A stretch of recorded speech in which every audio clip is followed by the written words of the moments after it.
There you go. I would like to call to order the meeting of the Glendora City Council for Tuesday, December 12th, 2023. It is 5:04 p.m. and welcome everybody that's here in the audience. For the audience here tonight, the City Council holds meetings, hybrid meetings, where you can participate virtually. In consideration of everyone, please silence your phones and refrain from speaking unless recognized. Again, it's a public meeting for the community of Glendora. We appreciate everybody's respect and participation. So let the record show that all council members are here and present. And then I would like to ask the city attorney to read us into closed session. Thank you, Mr. Mayor, members of the City Council, ladies and gentlemen, in person or virtually, the City Council has two items on its closed session agenda. Both involve real property negotiations. Both are authorized by Government Code Section 54956.8. The first involves the property whose common street address is 1762 Dale Road. The second property involves a series of real properties who are identified by their assessor parcel numbers in the closed session listing. Thank you, Mr. Mayor. Okay, thanks, Bill. With that, I will open public comment. Is there anyone in the audience that wish to speak on any of the closed session items? Seeing none, is there anyone on Zoom that would like to speak with a raised hand? No, Mayor. Okay, then I will close the public comment and recess us into closed session at 5:06.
Is this the Golf Association here?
Okay, I would like to adjourn our closed session at 6 PM and reconvene our meeting back into open session at 6 as well, and ask the city attorney to read us out of closed session. Thank you, Mr. Mayor, members of the council, ladies and gentlemen. The city council had two items on its closed session agenda tonight. Both involved ongoing real property negotiations. The authority to meet in closed session is Government Code Section 54956.8. The properties involved were two properties, the first of which his common street address is 1762 Dale Road. And the second involves a series of properties whose assessor parcel numbers are identified in the closed session printed agendas for both properties. There was a privileged and confidential briefing on ongoing ongoing real property negotiations involving these two properties. Questions were asked and answered, but no reportable action was taken. Thank you, Mr. Mayor. Okay, appreciate it. Thanks, Bill. Okay, with that, I am going to open public comment on the special meeting only. So the first few things that we're going to be doing is so invite members of the public, if anybody would like to comment at this point on the items on our special meeting, please fill out one of the public comment cards, give it to the clerk. And do we have anybody who has filled out a card who would like to speak? We do not, Mayor. Okay. Anybody on Zoom? No, Mayor. I will close the public comment period. Now we get to do an extremely special presentation tonight. Our first item and very important item is a recognition of Jessica Chiraboga. Did I get that right? Wow. I'm really bad with names, so the fact I got that right is special. Named as a Rhodes Scholar at Dartmouth University, and I am going to invite Superintendent of Glendora Unified School District, Dominic DeGracia, and Principal Jamie Norrell to come up and tell us a little bit about Jessica. You get to come up with us too, Jessica. The guest of honor come up. So I'm going to tell you a little bit about Jessica now. So a little bit of present and a little bit of past. Jessica currently is a senior at Dartmouth College, where she is majoring in history and minoring in government. As a Stamps scholar, her research on the history of Mexican presence in the San Gabriel Mountains around Los Angeles received the Lewis Morton Memorial Prize in American History. At Dartmouth, Jess serves as a student body president and president of a nonpartisan Dartmouth political union. She oversaw the development of a strategic plan for student mental health and led student advocacy to bring teletherapy to campus. She has interned at the Supreme Court of New Hampshire, where she produced a report on alternative pathways to bar admissions. Jess is a quadruplet and enjoys backpacking with the Dartmouth Outing Club in her spare time. She is going to pursue her master's in philosophy and history at Oxford University. Turn it over. Thank you, Mrs. Norrell. And a little bit about the Rhodes Scholarship. First off, Jessica is the first ever Rhodes Scholar as a former Glendora High School graduate. And you also went to elementary and middle school. Yes, what elementary? Sellers, Goddard, Glendora High School. Very, very proud. Rhodes Scholarships provide all expenses for 2 to 3 years of study at the University of Oxford, ranked the #1 university in the world in many global rankings, and may allow for some funding in some instances for up to 4 years. Rhodes Scholars are chosen in a 2-stage process. First, applicants must be endorsed by their college or university. This year, more than 2,500 students began the application process. 862 were ultimately endorsed by 249 different colleges and universities. Committees of selections in each of the 16 U.S. districts then invite the strongest applicants to appear before them for interviews. Jessica did that. All districts interviewed 14 or more finalists. They are chosen Rhodes Scholars on the basis of the following criteria. First and fundamentally, academic excellence. But they should also have a great ambition for social impact and an uncommon ability to work with others to achieve one's goals. They should be committed to make a strong difference for good in the world, be concerned for the safety and welfare of others, and be acutely conscious of inequities. Finally, a Rhodes Scholar should show great promise of leadership. It's an outstanding young person of intellect, character, leadership, and commitment to service, all qualities that Jessica clearly exhibits. Mrs. Norrell will now share a few comments from her former teachers at Glendora High School. So I'm guessing none of you are surprised to know that Jessica graduated with over 13 APs and a 4.6 GPA. I think we all could stand here for hours going through Jessica's accolades, both here in Glendora and at Dartmouth. But when I was asked to speak, how do you capture this amazing young woman I've had the privilege of knowing since she was a Sellers Viking? So I went to a few of her high school teachers to get some feedback on Jessica. Her AP seminar or research, teacher, Mrs. Rigstad, recalled about Jessica. One of the things I love best about Jessica is that when she was a senior, she used to hang out in the mornings in our pavilion or in our circle drive, greeting students, kids she didn't know, kids who were alone, everyone. She's a big tent kind of person, like inclusive in her bones, for real, and not just for show or college applications. And I love that about her.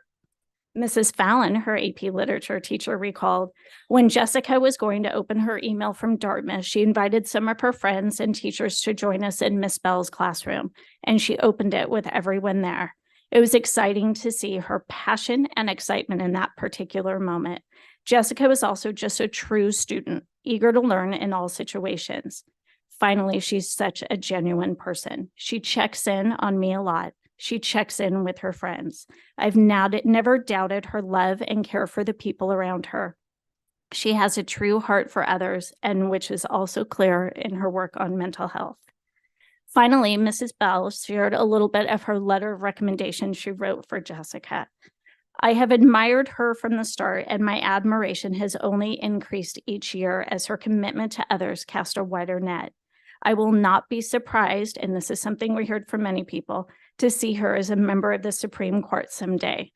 As a group aimed at upholding justice and improving the lives of others, will be better for her dedicated contributions, talents, and heart. Jessica, we're so proud of you and can't wait to watch all the great things. I think we'll be back here in just a few years in the same setting. So congratulations.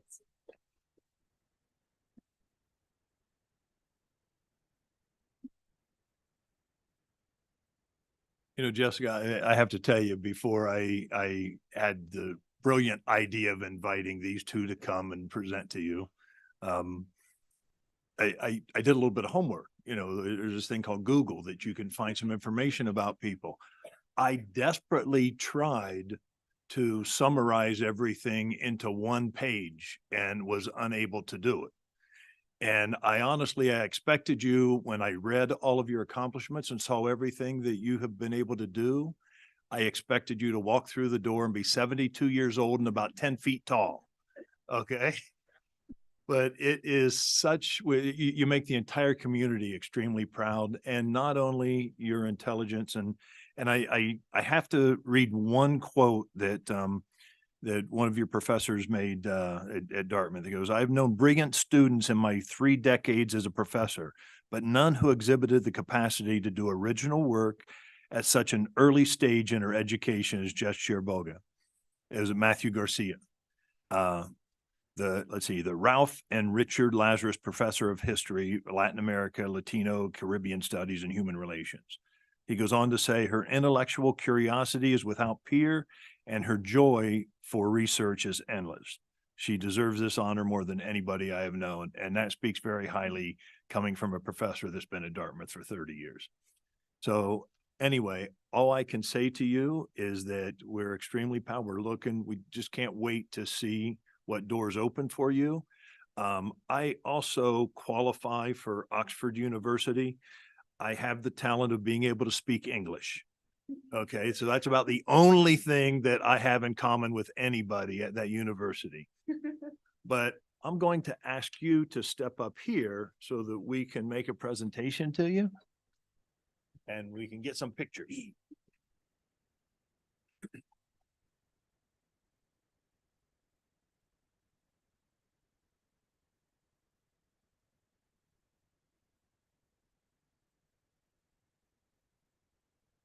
So on behalf of the entire city council, and because I'm the mayor for about another half hour, I have the privilege of being able to speak for everyone in the city of Glendora when we say that we're extremely proud of you and your accomplishments. And so this is a certificate of recognition from the city to congratulate you on what you've done. And then we started this new process. This is what is called a Medal of Merit that we give out to people who have achieved accomplishments over a long period of time. It is, I believe when I looked it up, the importance of these awards, it got Rhodes Scholar, Medal of Merit, and then Nobel Prize. It's right in there, but please accept this with our gratitude. And we just wish you all the best. Thank you so much. Okay.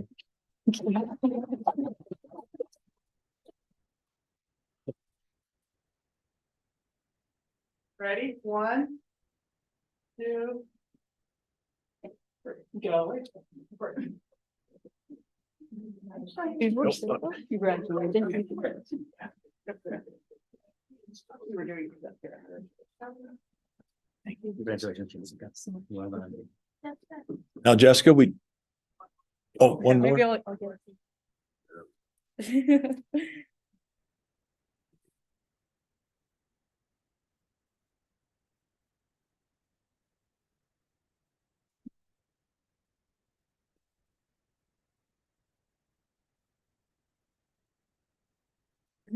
Okay, and then we'd like to invite you to say a few words if you, okay, Oh, that'd be please. wonderful. Thanks. Yeah, it's falling apart.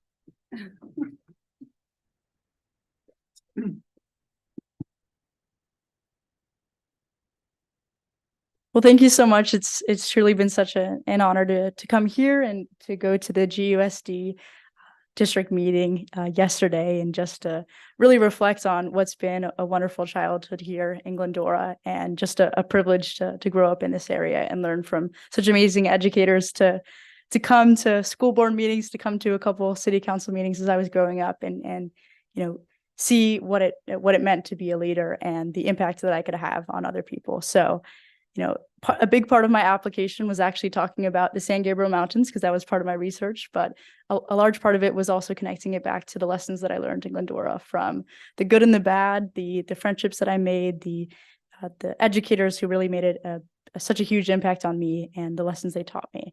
And so it's hard to put words to the emotions that I've felt over these past few weeks, but what I hope to express is my immense gratitude to everybody in my life who's been a part of the village that shaped me as a person. So, City of Glendora, thank you for inspiring a young girl like me to chase her dreams, and now I'll have the opportunity to go across the pond and tell them why Glendora is so important and why they should check it out sometime. So, thank you again.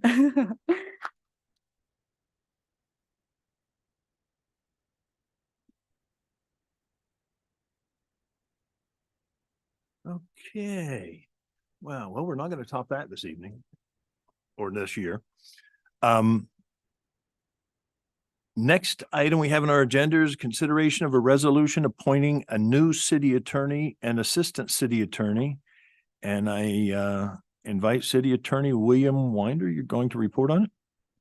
I'm happy to do that. So I have reached that point in my career when it's time to step aside and let the rising generation rise to the occasion. And so our law firm, when I announced that I would be retiring, met as partners and came up with a recommendation for a new city attorney and an assistant city attorney. We invited those two candidates to come and be interviewed by the city council. And so we're recommending that you name Danny Alshire as the new city attorney and Payam to be the new assistant city attorney. I pronounce his last name, but like you, Mayor, I'm terrible with names. So both of them are very accomplished. Danny began his career with the international law firm of Gibson, Dunn and Crutcher. He also worked for Latham and Watkins before we lured him to work for the good guys in public affairs, in public government. He's an expert in a number of areas of law, but his particular strength is in real estate, which is something that is going to be in high demand in this city in the coming decade.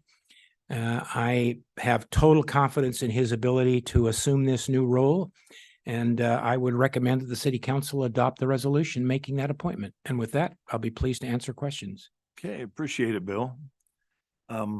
With that, I'm going to bring it back to council for comment, but to break tradition, I'm going to start. I got to say, Bill, it is, you're going to be missed. That goes without being said. We can only imagine what direction we may have taken if the decision was not made to bring you on. You were the right man at the right time in order to help us with some decisions, some hard decisions that we had to make in the city. Your firm has been amazing to work with, and we're looking forward to continuing that tradition. And we think Danny's going to be very, very welcome.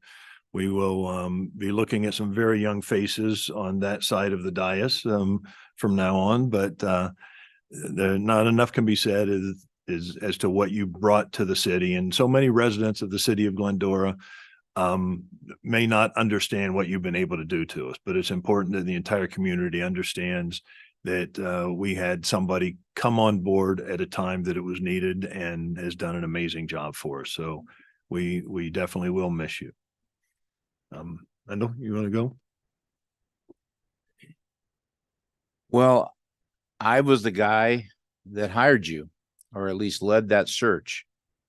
It's interesting to go out and search for a city attorney. I had never done that, but it was fun to do that. And the council, when they met you, Bill, we just knew that you were the right guy. Your history, your sage advice, the knowledge of what cities need has been just incredible. We often kid Bill about his hourly rate and his billable hours, as any attorney should be kidded. So we have quietly said he's our 24 karat gold attorney. And you really are, in not only integrity, but in your advice. Bill, you're going to be expecting this. The only thing I don't like about you is your choice of football teams.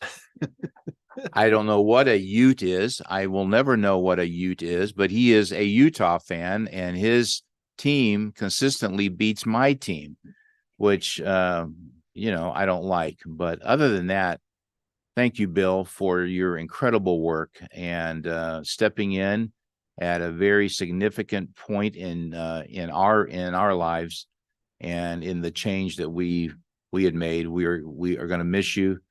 I pray God's very, very best on you, your health, your wife, and everything that the season that you're about to go into gives you. Thank you, man.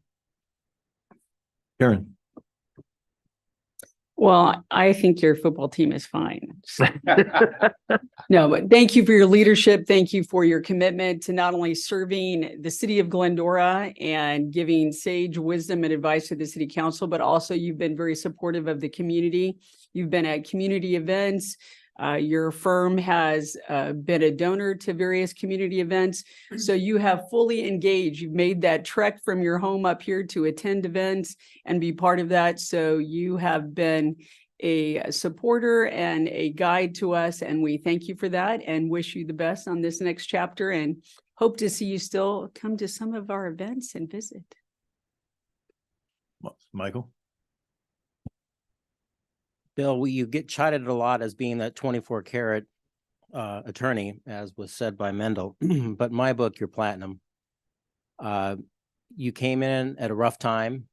We made a lot of transitions here in the city, and I'm going to be sad to take you off my speed dial. We went through an awful lot into that process. And I can't say enough how much I think you've enriched this city in that transition process, and even till today with that wisdom that you've given us and that you still give us. It's so very important as our job is up here, because the laws continue to change. We're tasked with so many different situations out there that we just don't know which way to turn sometimes. And even with the law, I mean, when you give us the advice at times, it's tentative because we have to continue research. And you've been there. You're a constant attorney. You're family to us, and that's what's going to be challenging. You know, the family portion of this, and I'm going to miss that dearly. And I'm going to do my best not to bother you in retirement.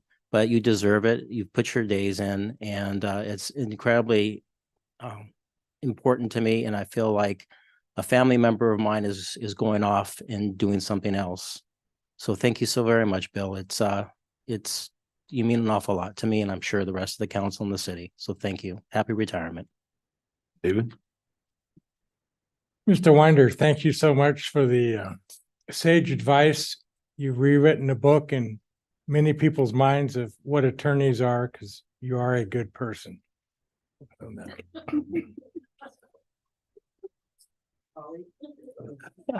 Not, you could teach some of them many things. Thank you for your wisdom. while I congratulate you on your next chapter of your journey of life, I will say no against the accepting his retirement. I don't think we should, but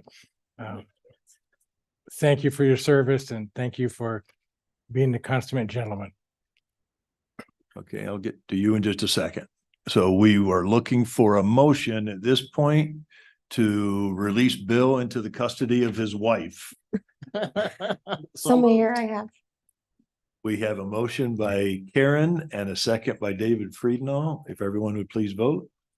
I will now conduct oral roll call. Okay. Councilmember Ellis, Hold on, my system's not working. you're logged in. Mhm. We will still conduct an oral roll call. Yes, Councilmember Ellis, yes. Councilmember Davis, Yes. Councilmember Friedendahl, Yes.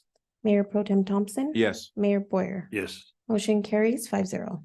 Okay, congratulations, Bill. At this point, Adam, if you'd like to. Say a couple things. Sure. Sure.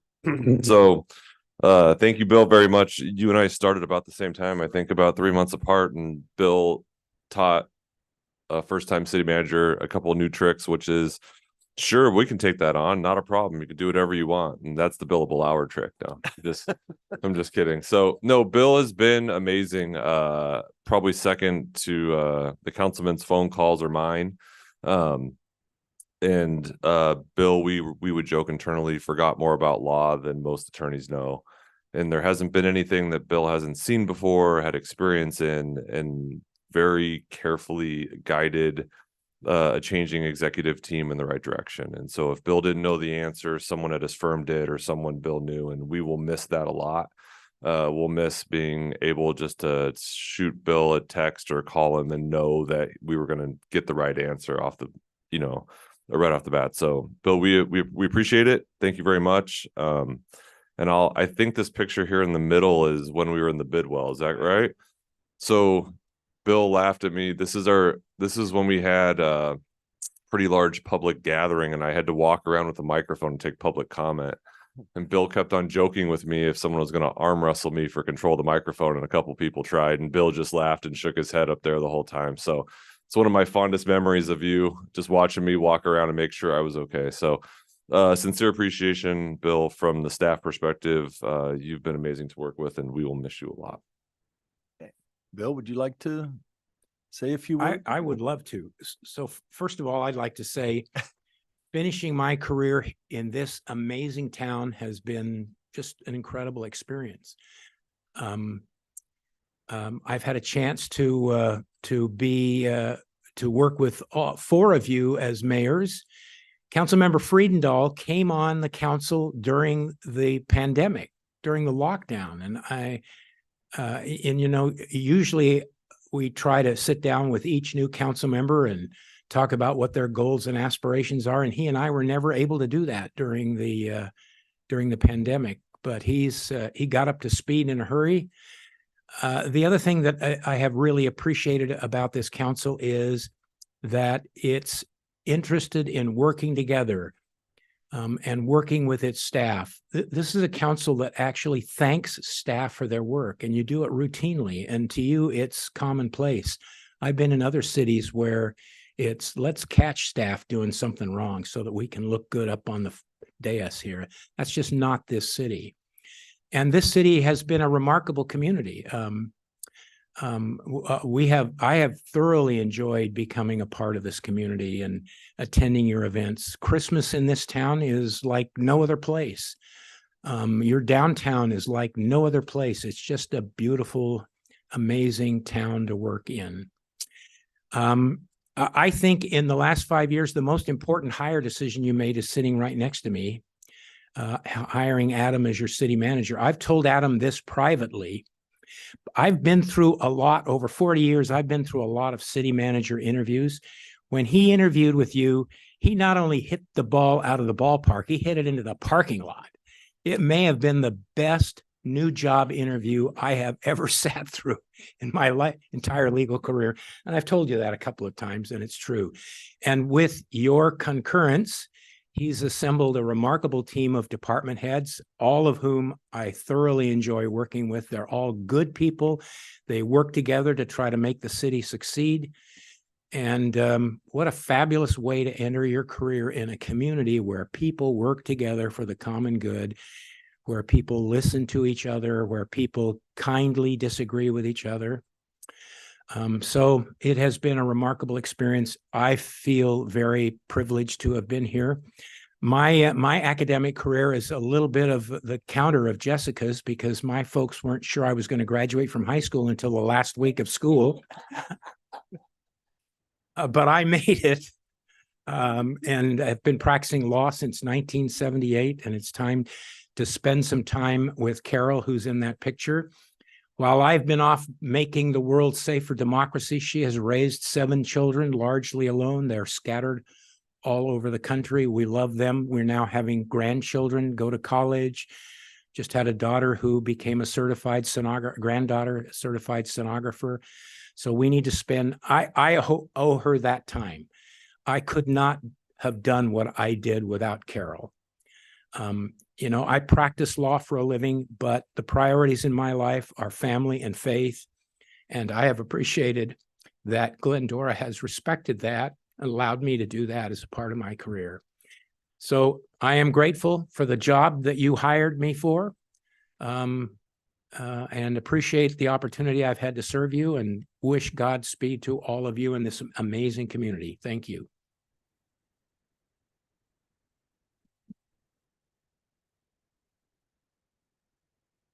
Mr. Mayor, Bill, as a parting gift, we would like to offer you your choice. If you drive up the avenue tonight, you can take a peacock home.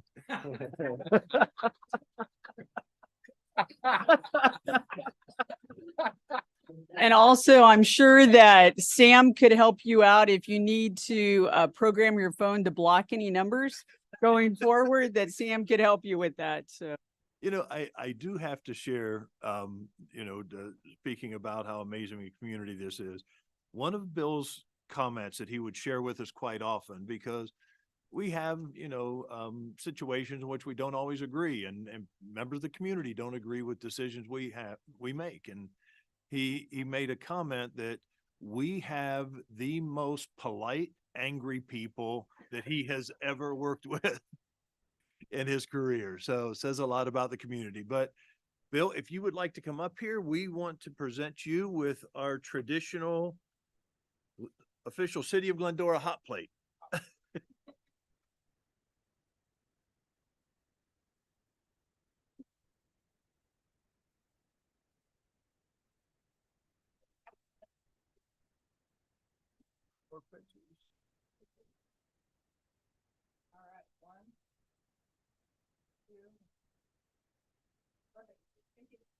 You know, my only disappointment is I still haven't got enough paper towels in the library bathrooms. Oh my. Oh man. That's good.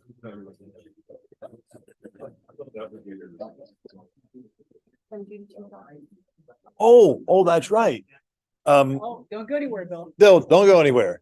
Zane, I'd like to invite Zane Aga to step up to he's got some comments for you as well, Bill, from representing Congresswoman Judy Chu. Good evening, council. Well, I'll keep it brief because I don't want to be the thing in between you and retirement. But from Congresswoman Chu and the House of Representatives, I just want to say thank you for your service to Glendora. You've left a distinct mark on Glendora, and it's a better city because you've served it. So thank you so much, and I have a small certificate as a token of her appreciation for you. Thank you.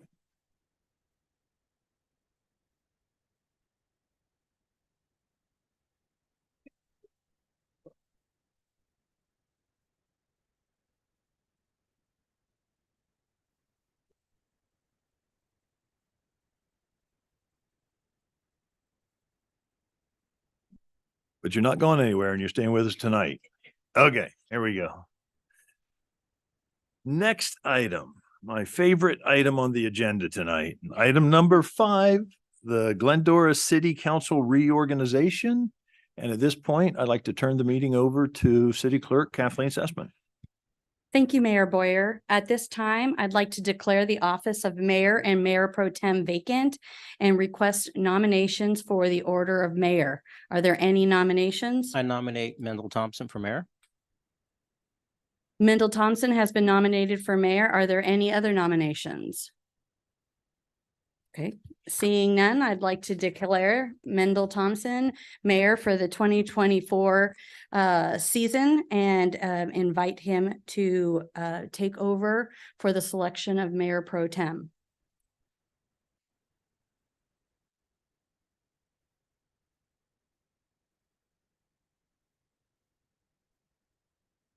Thank you. Jessica, someday when get everything done, you can come back here and be mayor and run this place. So that would be great. We would want you to do that. Before I do that, just let me say thank you to the colleagues that I have here. This is my second time to be mayor. Hopefully I will improve from the first time. And but thank you for everything that you obviously mean to me. I'm honored. I'm humbled to have this chance to lead us.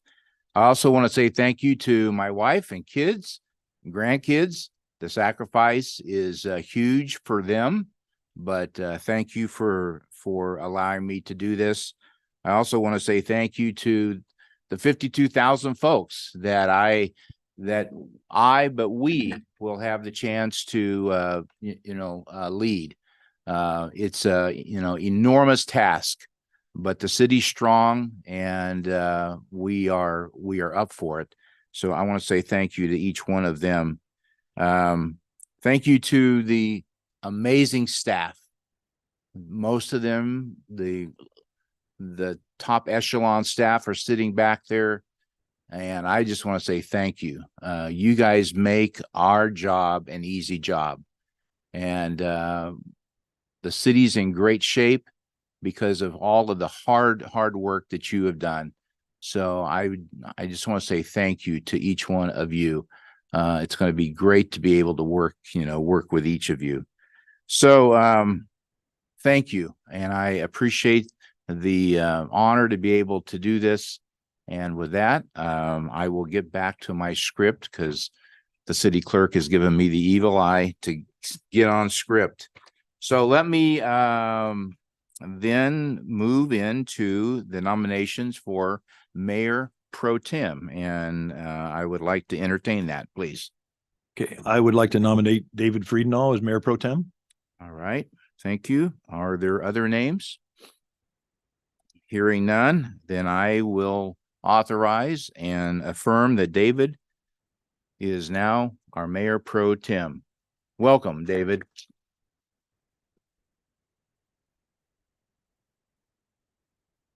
Thank you, Mr. Mayor, and thank you to the city, and your confidence is overwhelming, but let's get to work. Indeed. Well, it wouldn't be right just for us to do that without having a chance to say some things about Gary. Gary and I were elected in 2015. Neither of us had ever run for office. We thought we were crazy to do it, but since then we have become the best of friends. We are aligned in many ways, and yet there are some things that we have disagreed on, and that is really good because friends can obviously do that. Gary has done a tremendous job in speaking out for our city. He's involved with COG, the City of Governments. He serves on the executive board and on the board for Foothill Transit, and they are a key part of all of us. He is passionate about what we're doing. He is a dedicated man, a man of integrity and credibility. When Gary says and gives you his word, then that's good. I have learned much from him, And we are blessed that you're going to be sticking around for another year. And he has lived here with his amazing wife for 42 years. And Gary, we just really appreciate you. So thank you for the amazing job that you've done. With that said, I know that in a minute or two, we're all going to have a chance to say whatever we want to say. But I want to also have those that are here to honor you.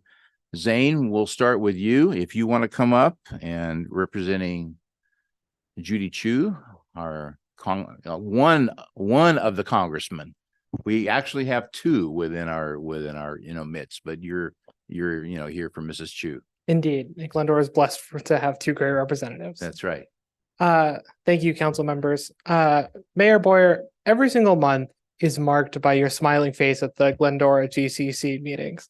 And every month I see you go out of your way to honor members of the community and to just display to a community a sense of public service and a sense of organizing what could normally just be a city of loose-knit organizations and bring everybody together to genuinely build a community.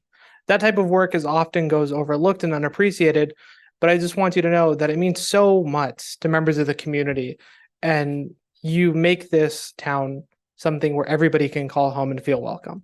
So for all the work that you've done, not only as a private citizen, but as a member of the city council and as a mayor over the last year, I bring the strongest congratulations possible from Congresswoman Judy Chu and myself. So congratulations. Thank you.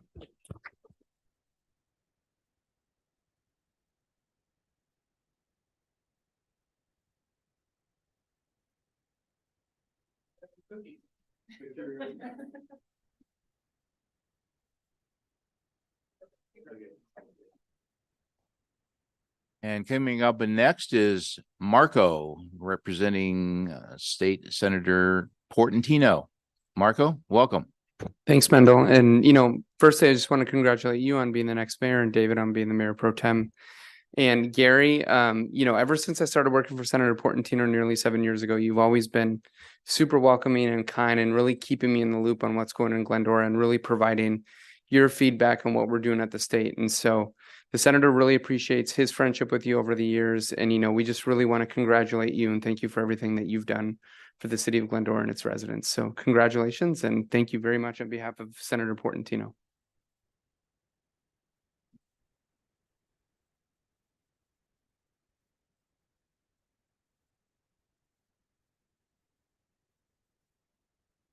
Alexa Sanchez, are you back there? Yes, I see you. Okay. Representing the 45th Assembly District. Is that right? The 48th. Okay. Thank you. Yeah, that's my first mistake as mayor. So Hey, you got my name right? It's okay. Okay, good. Thank you. So yes, hello, thank you. Alexa Sanchez with the Office of Assemblywoman Blanca Rubio, the 48th Assembly District. I just want to congratulate you, Gary Boyer, and I just want to say you're so neighborly and so committed to Glendora and its residents. And I just want to say thank you so much for your leadership. And on behalf of Assemblywoman Blanca Rubio, congratulations.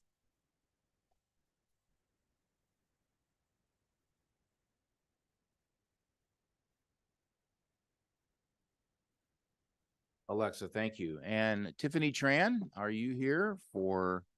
Great. Come on up. Representing our supervisor, Catherine Barger. Good evening, council members and mayors. On behalf of Supervisor Barger, we want to thank you, Mayor Boyer, for your service and your leadership over the past year to the city of Glendora.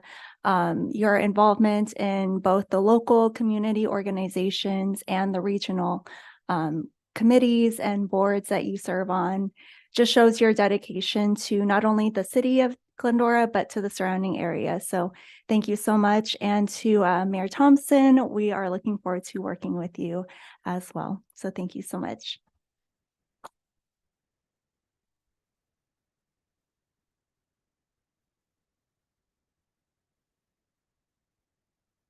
Gary, why don't you come back on up? You had said that the gavel that you had was gone, and it is true. It is gone because it's been mounted here.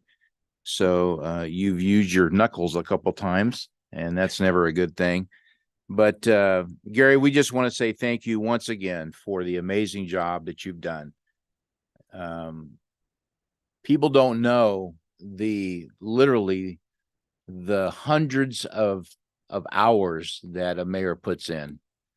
The custom that we have here is when you write us, the mayor gets to respond. We don't, but the mayor does. And so he does that almost every hour of every day. And that's just some of what he has done. The amazing things that we've done this year, there's a lot of them, but we got our housing plan approved. If you go down to our Pompey Park, that is virtually brand new. The city is in excellent financial shape. Those are just some of the really big things that you can look back on and say, yeah, we had a great year. So we just want to say thank you once again. And we hope this goes up in your new office that you are in the process of completing at home. And hopefully this will hold a prominent place there. If I ever get it finished, it definitely will. Thank you. Thank you, man. A picture of that, or you want to wait? Yes? Okay. Yeah. Picture. Okay. Yeah, let's do that.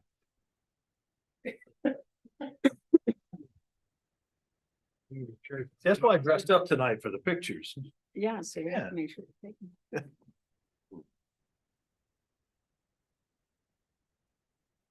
All right.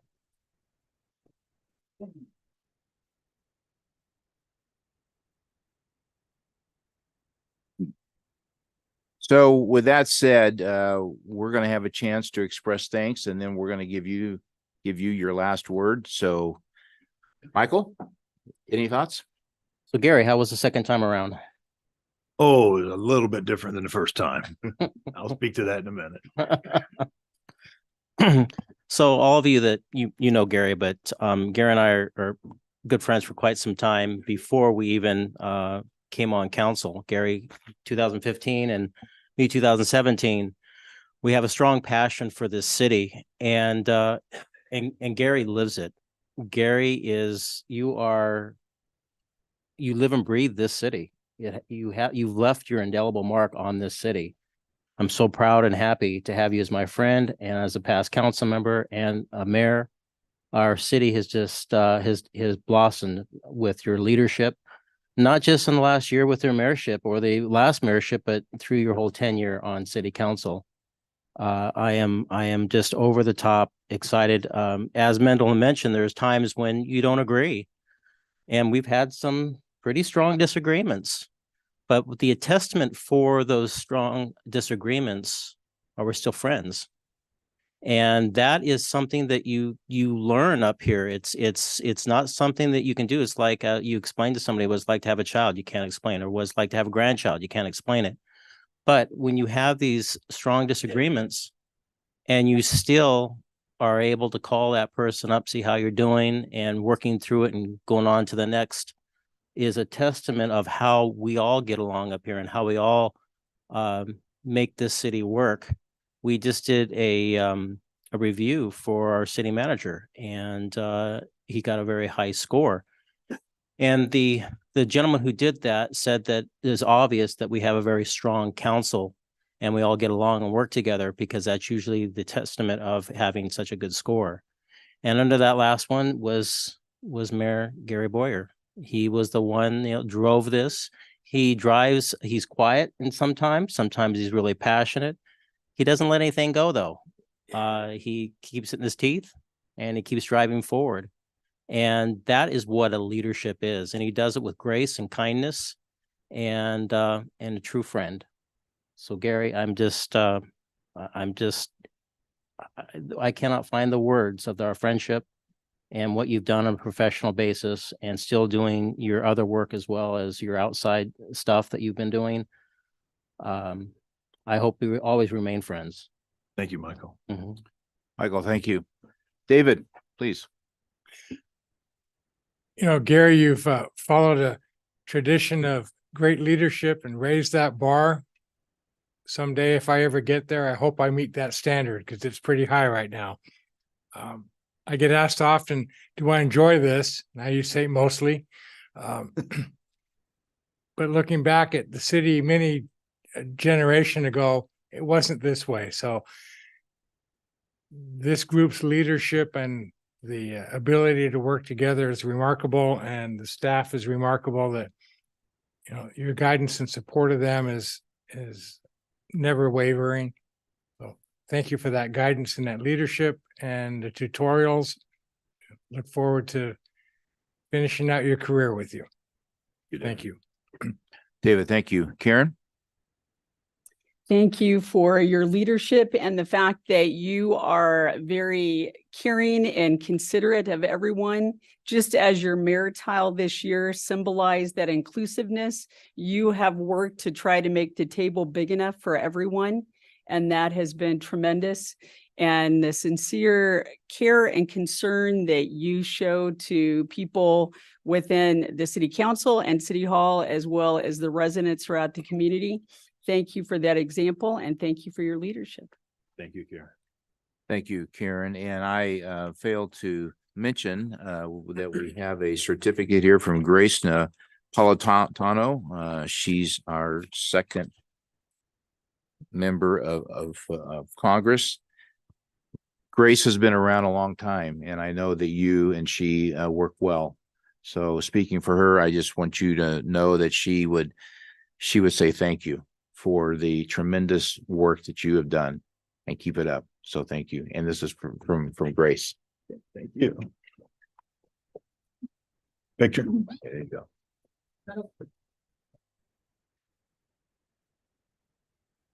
This is very odd for Gary and I because we never wear ties or anything. So we're like, Just for the pictures. just for the pictures. Great, thank you. All right, Gary, your last words as, outgoing mayor. And then we got like 3 hours of work that we got to That's right. You know, I got to tell you, it's such an honor to serve as mayor of the city of Glendora. It's one of those things that lived here for 40 some years. The thought never really entered my mind until I did it. You know, when woke up one day and decided I wanted to run for city council. But you get to know how amazing this community is. First off, you don't think about how large the community is. You think of it as being a very small city, because Saturday we're out here for the Christmas parade. We had the annual tea at the Daughters of the American Revolution. We've had so many events. I was joking that I've heard the high school choir 6 times in the last 7 days. And every time I hear them, it's just absolutely amazing. I thought about joining them today and singing, but they pushed me to the side. So they kept me out of that. But you get to know a lot of people. You get to have an opportunity to talk to people and realize how many different opinions there are in town, and the variety of talent, the variety of passions, the variety of different opinions that we have. And that's okay. We all figure out a way to work together and make it work. So for that, I want to thank the community for entrusting me with this position. I want to especially thank my colleagues, because the way this works is that the council chooses who the mayor is going to serve. And I really appreciate you trusting me to serve in this position. I don't think of it as a leadership position. I think of it as a service position. I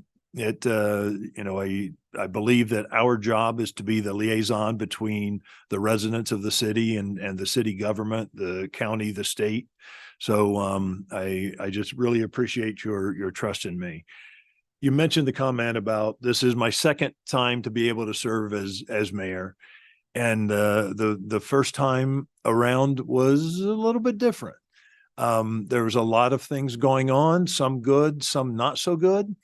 And with the support from the staff that was here at the time, many of who are still here, we made it through that. When we brought Bill on, he was really able to hold our hand and help us, because as we are going through a process that none of us have ever done before, and a very important process of hiring a new city manager. It's just one of those things, just a little bit overwhelming.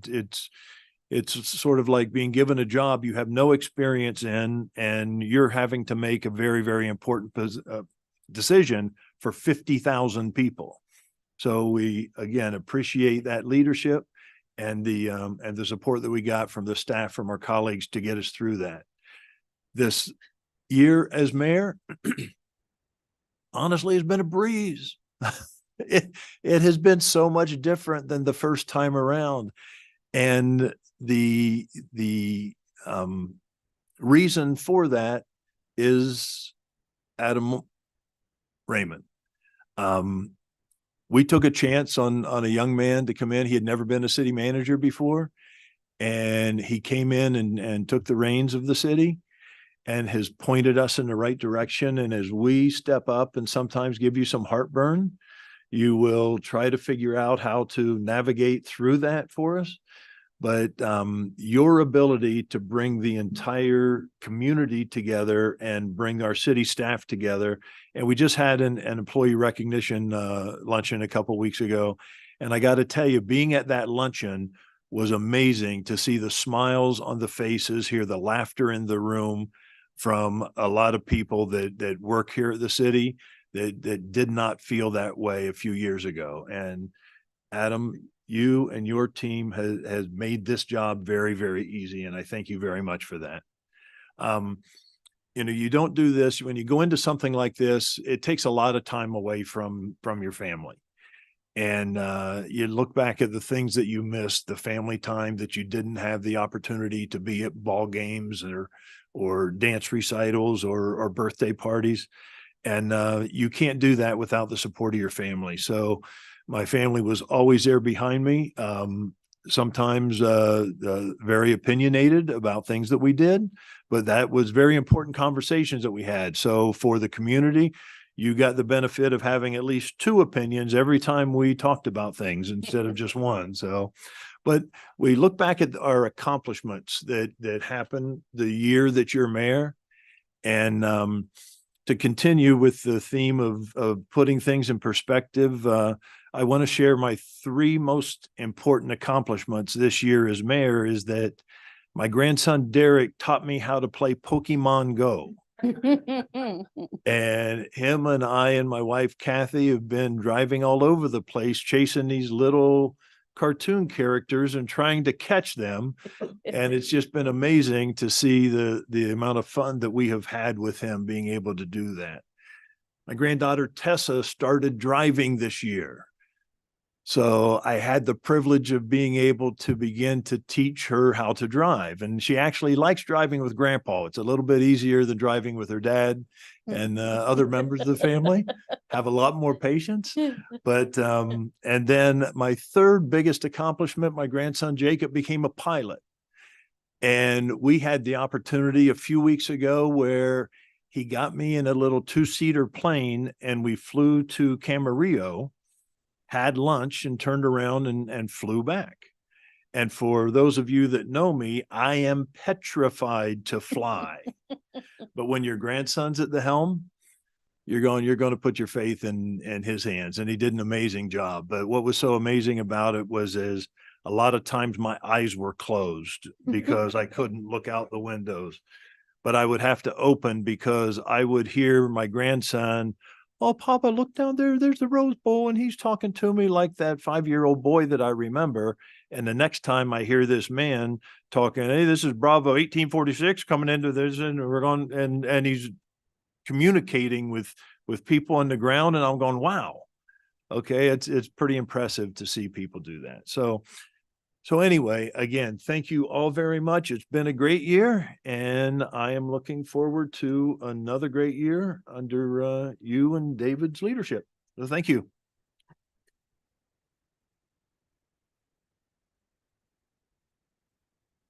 One last thing, probably as equally as important as honoring Gary is Kathy here? Is she out there? Is Kathy Gary's wife here? I don't think she made it. Oh, okay. we were told she was going to come here and be here, but she is not here. So Gary, we have flowers for her. Now, don't take advantage and say they're from you, because they aren't. Oh. And it's being recorded. The council is giving her flowers as an expression of our deep sense of thanks for allowing you to do the work that you've done. I will make sure she gets them with that We message. appreciate her, and the flowers are right there. And yes, it's appropriate for you to take those, and I'm sure that she will like those. So Definitely. Thank you. we will adjourn. We're going to start a little bit later than what we thought, about 7:10, if our city attorney allows that to occur. And we all want you to take a customized cookie with Gary's handsome face on this to celebrate the end of his mayorship. So with that, we will close the session at 6 o'clock and reconvene at 7:10. Thank you. Appreciate it.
on, and it's like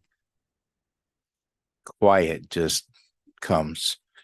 It happened for all of us, except for Michael, and he was the mayor during Zoom, and he didn't, regrettably, couldn't experience this.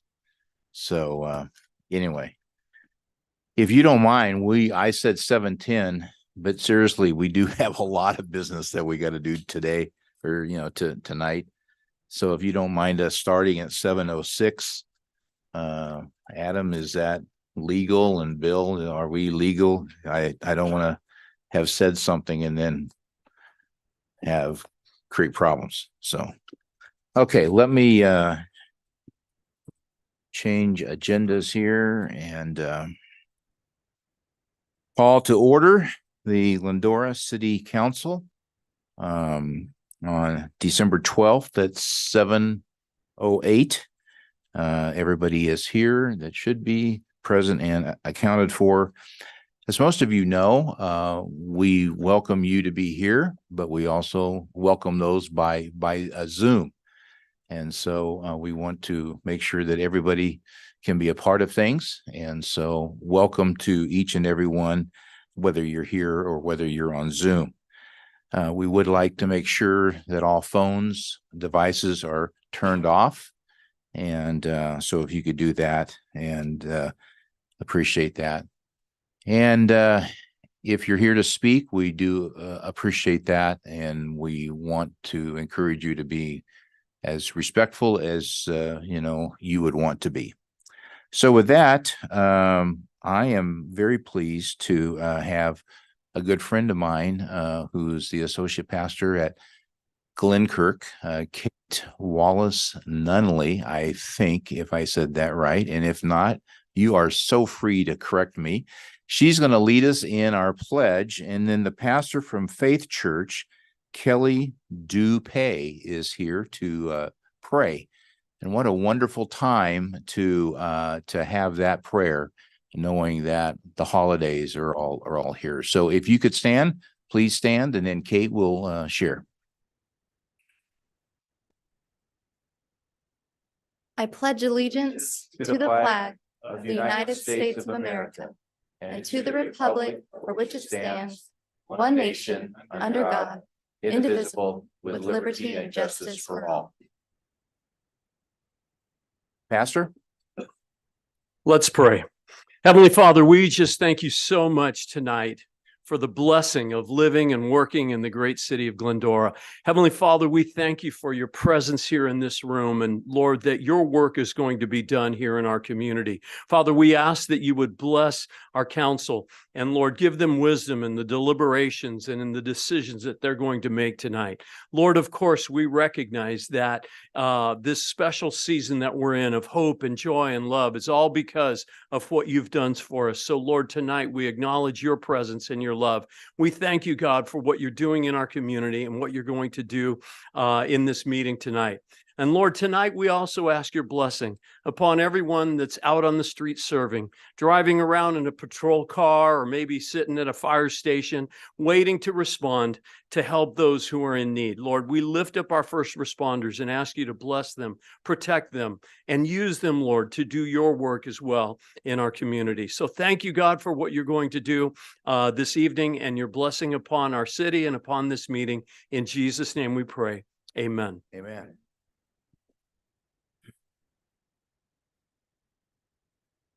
Pastor, thank you for your prayer, and Kate, thank you for being here and for leading us in the pledge. We appreciate that.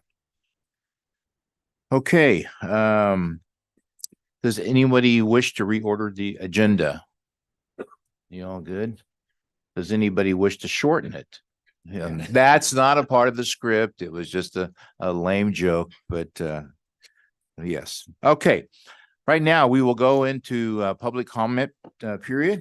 This is the chance for the public, whether you're here or whether you're on Zoom, to express your thoughts. And you are limited to the time up on the screen for 3 minutes. Can I just pause? Yes, you can. Absolutely. Yeah, I can't because I'm the mayor, right?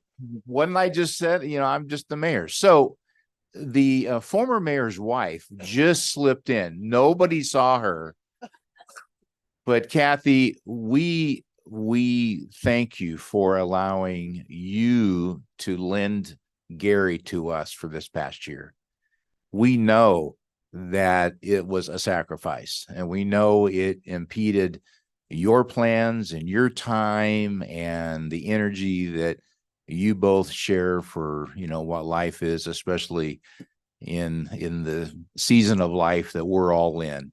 But we just want to say thank you, because we know that you put up with a lot. So we have flowers here for, you. And Gary got you flowers. And so we just want to say thank you to you, and we want to express that in flowers. So thank you. So would you join me in thanking Kathy for giving us Gary for a year?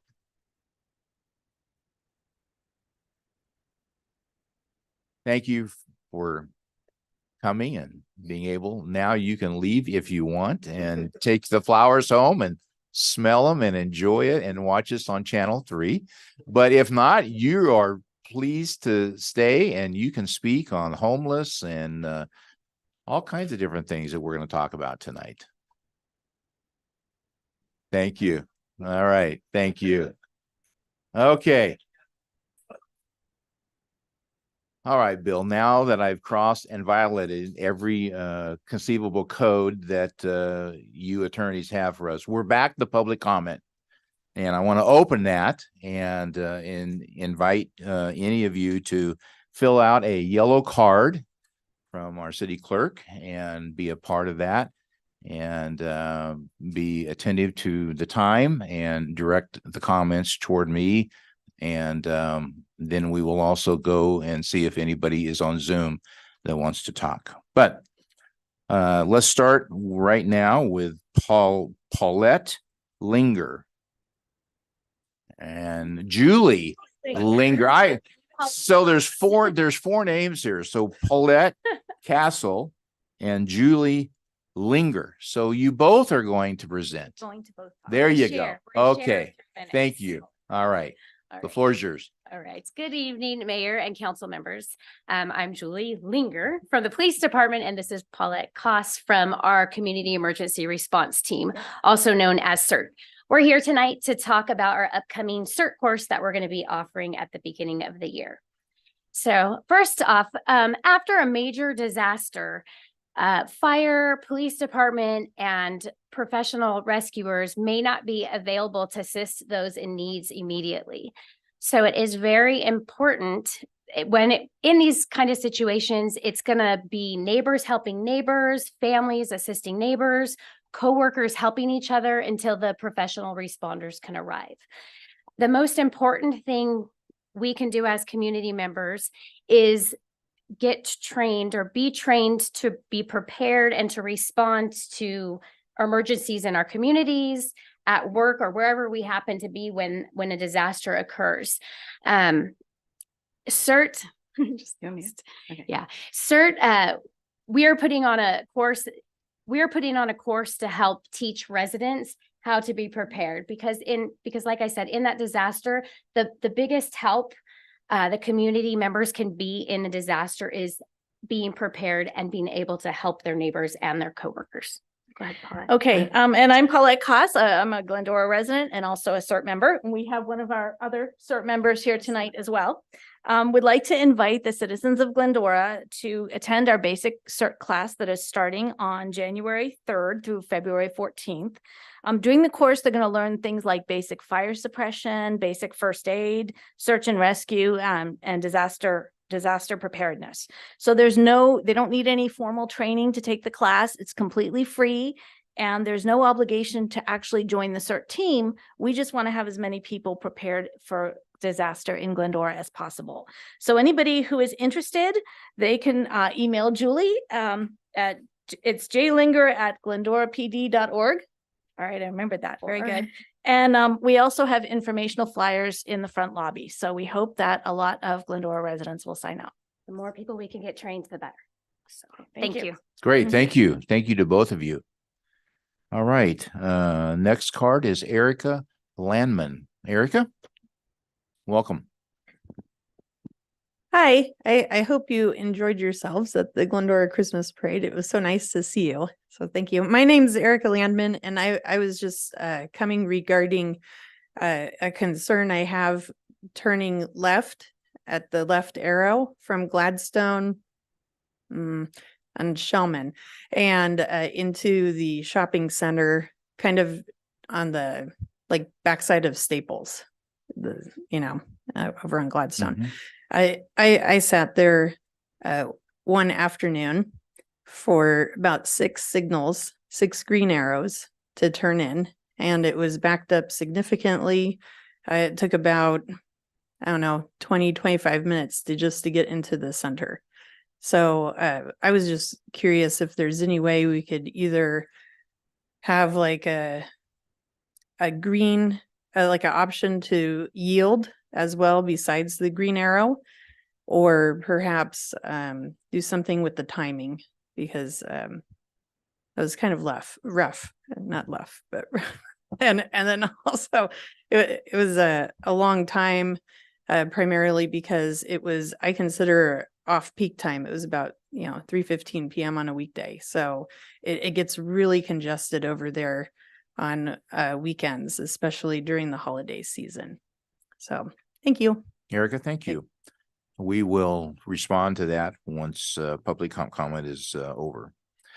Our next one is Kate Wallace Nunley. Thank you, Kate. Welcome. Yeah, thank you, Mr. Mayor.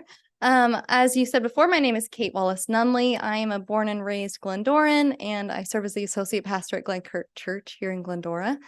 And I just wanted to say that I'm looking forward to hearing this report on homelessness tonight and finding ways for us as a community to come together and meet the needs of our unhoused neighbors. So thank you for doing this. Great. Thank you. Thank you. Appreciate that. All right. Anybody else that wants to speak that is here? I don't have any additional cards. And if you're on Zoom, would you please use the raise hand icon and we will call you. Madam Clerk, is there anybody on Zoom that wants to speak? There is not, Mayor. Okay. Hearing that, we will close the public comment period and bring it back to member statements. Michael, you want to start? Sure. Thank you, Mayor. Thank you. First off, I'd like to thank Gary Clifford from Athens Services. He took care of a long time issue that we had over on Route 66 and Hunter's Trail with some ongoing issues with a residential area over there. And he and his staff did an amazing job and fixed that, rearranged some schedules, and made some of the constituents over there in that area very, very happy. Secondly, I'm not sure if everyone's aware, but the state of California just had a report come out for the LAGAO. The state of California had a budget deficit of about $30 billion, and now it escalated to about $68 billion. I'm sorry, your phone, $68 billion, and that was for 2023. So who knows what's going to happen for 2024 in the returns for 2023.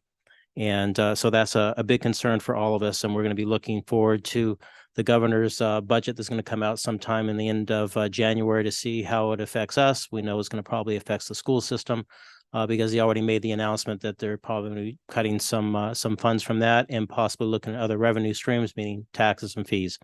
So that's something we have to look out for. Thirdly is you all going to agree. The Christmas parade was just amazing this year. I think we had probably the most folks we've ever had out there. It was lined up in the streets. It was just an amazing Christmas parade, great city spirit, town spirit. And so my thanks to the committee doing this, Gary included and Erica and some other, my wife as well. And it's just an amazing feat to put that together. They have several months they have to work to get that, the cars, the arrangements and the schedules and all that. It's absolutely incredible.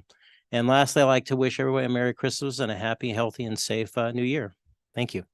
Michael, thank you. Karen. Thank you. I'll have some comments on some of the agenda items when we get to that point. But right now, just happy holidays, Merry Christmas, and best wishes for the new year to everyone. Thanks, Karen. Gary? Well, just to follow up on the Christmas parade, I want to give kudos to Joe Cena, the president of the Glendora Chamber of Commerce. He's our fearless leader at the Christmas parade, and he's done a great job since he's taken the helm of that.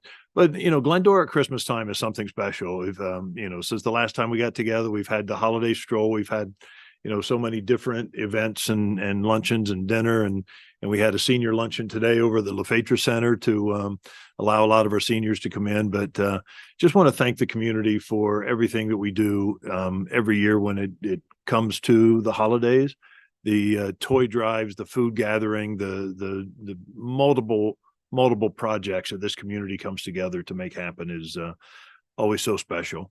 But if I could, Adam, if I could ask on Erica's comments about the turn on Shellman. I know when we did the last improvement there, we tried to address it the best we could, but we all know it's still an issue. Yeah, that area was a challenge. We actually went out to the site and took a look. So during this time of the year, even on off hours, the center's still very, very busy. There are actually a couple different issues.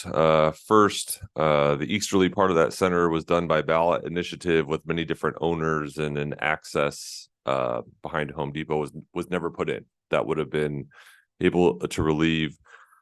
Secondarily, the access where we're talking about actually has a pretty steep driveway. And so not only do cars have to slow down before they go in, which causes a further backup, there's a stop sign that allows people to access the easterly part of the western half of the shopping center. So if we turn the arrows on too long, that cues all the way out to the street and causes other issues. So in talking with our new public works director, who has also been out to the site to view the issue, the most we could do is increase the arrow by about a second or two to provide some additional alleviation of issues. This is pretty common for this type of year. As the council knows, we've engaged the county to look at the light signals over the past 18 months. So we will engage them again on that issue to see what other improvements can be made. But this area rated, when we used to give grades to traffic scores an F before we did any of the improvements. So it's just a difficult thing during this time of the year. But there's just a couple things working against us. We'll keep looking at options, and if we can alleviate some of the traffic, we will. Appreciate it. Thanks. That's it, Linda. Thank you. Thanks, Gary. Mr. Mayor Pro Tem, David. Boy, that's as long as my last name. I'm not. I sure know, can I learn to know. Say that. Thank you. This past couple of weeks, I had an opportunity to participate in, ever so lightly, but the Community Services Foundation Stuff the Bus toy collection drive. And if you got to do that or participate, thank you. An amazing vision by the Community Services Foundation, the Community Services Commission, and of course, all the staff in the Human and the Recreation and Human Services group. A fabulous event. Spent a couple hours at the Stuff the Bus side of it, spent a couple of hours at the toy distribution to the unfortunate families in town that got the opportunity from this vision to go shopping for toys for their families and to watch them get wrapped. What a neat, humbling experience. And the fact that Glendora just continues to demonstrate amazing generosity, following the vision of people who want to just give. So my applause to the Community Services team, and thank you for the city of Glendora, and leading up in a couple of weeks, Merry Christmas and Happy New Year. Thank you. David, thank you. And since we've last met, the stroll occurred, and I want to say thank you to everybody that was involved with that. And it was a wonderful experience and a great night. Parade, as has been said, was just a superb event. And so thank you for, everybody that was a part of that. Great spirit. David, I think, said it well, that there's a spirit that is within a lot of us to give of our time, give of our gifts, the resources which we have. So thank you for that. Since we've last met too, Kara across the street, I'm sure that most of us have had dinner, breakfast, lunch there. But Robert died a couple of weeks ago. They had been married for a long, long time. And I just want to express to her, the family, that we are sorry for her loss. She's a significant part of the culture downtown. And so if you're ever in there, just give of your spirit and say, hey, we're thinking about you, because she's had a huge loss, and others have too within our town. But this is a time where we can share that kind of hope, and so make sure that you do that. With that, I believe that's all that I have. Adam, I believe you have a special guest that you are Ms. going to Dornick, invite. would you mind coming up and providing a brief update for us? Jackie Dornick, everyone. Hello, Jackie. Thank you for being here. Congratulations, Mayor. Thank you. And congratulations, Gary, for not being mayor. Thank you, everyone. I've been serving, this is my third year as the trustee for Glendora on the city council, not the city council, trustee for Glendora for the mosquito and vector. And a lot of people don't know about it because we do such a good job. And I wanted to share with you a little bit of history and then information that you can take advantage of. And so I tried to cut it down because Gary told me it was too long. Mosquitoes have been in America since the 1400s. California Mosquito Abatement District was founded in 1915. Malaria was brought to California in the 1830s, worsened in the 1850s, and worsened still more with farming. With their work, malaria and yellow fever are no longer endemic in California since the 1950s. In 2003, West Nile was found in California, and in 2023, West Nile was an established disease. It is found in mosquitoes, birds, horses, and humans. This year, dengue fever was found for the first time in San Gabriel Valley in 2 people in Pasadena. These people had not left the country. Dengue is transported from person to person by mosquito. 1 in 4 people with the infection do not show symptoms. Like malaria, dengue fever can be very painful. Starts like normal flu, but then can worsen, causing blood to not coagulate, damaging organs, plus blood can flow visibly from the nose and gums. You cannot take aspirins, ibuprofen, or Aleve, like products with this fever. Currently, the highest number of cases are in Nicaragua, Brazil, and Belize. Mosquito and vector went to work immediately, treating the localized area, and there has not been any more cases reported as of today. Both viruses are carried by Aedes mosquitoes, and which were detected in Southern California in 2011. They are thought to have come in the 1980s via cargo ships. Mosquito eggs hatch in 1 week, but are viable for a year. That allows mosquitoes to reemerge after a cold winter or a dry spell. Aedes mosquitoes can withstand a wider temperature range, so their season is longer. November trap count of mosquitoes in Glendora was 6th of the 27 cities in our district. The district has 8 inspector specialists, and we need to be citizen scientists and report findings and use the services offered by mosquito and vector. This is what brings me here today. I would like to share what is available to us. Residential property owners pay a minimum of $14.76 a year on their property tax bill for mosquito and vector. There is no additional charge for their service. Services offered are the service and resources included are surveillance department and operations department and Department of Communications. Surveillance places traps that are collected weekly, and mosquitoes are identified, counted, and shipped for disease testing. Dead birds are collected May through September when reported. Products used are tested for efficiency. Operation department inspects neglected pools and ponds, channels, underground storm drains, spreading basins, rivers, flood controls, street gutters, and urban mosquito breeding sources. I have instigated the mosquito and vector to create a curriculum for realtors so we can be trained observers. The district provides mosquito fish as a way to prevent mosquito breeding. Communication department can provide presentations for a range of audiences. The department can table community events. The district offers all cities a bite prevention kit stocked with 100 informational booklets and 100 insect repellent supplies. These kits can be restocked throughout the season.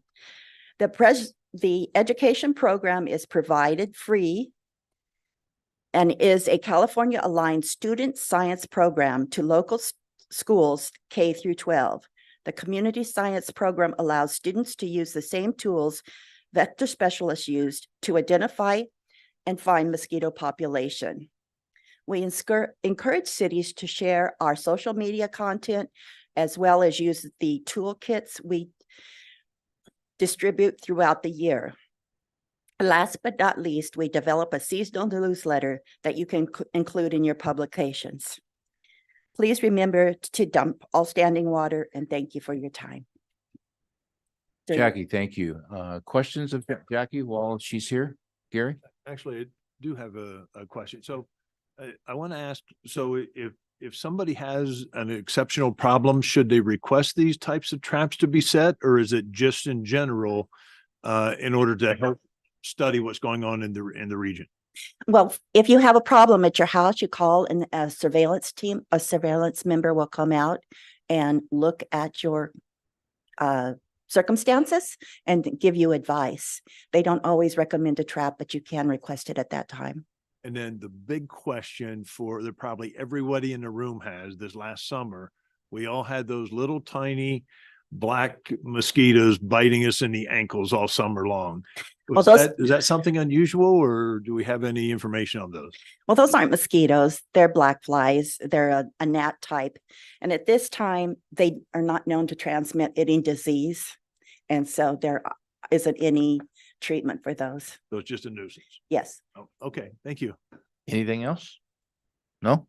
Okay. Jackie, thank you. Thank you. Thanks for your hard work and the diligence that you give to that. We appreciate the updates that we all get.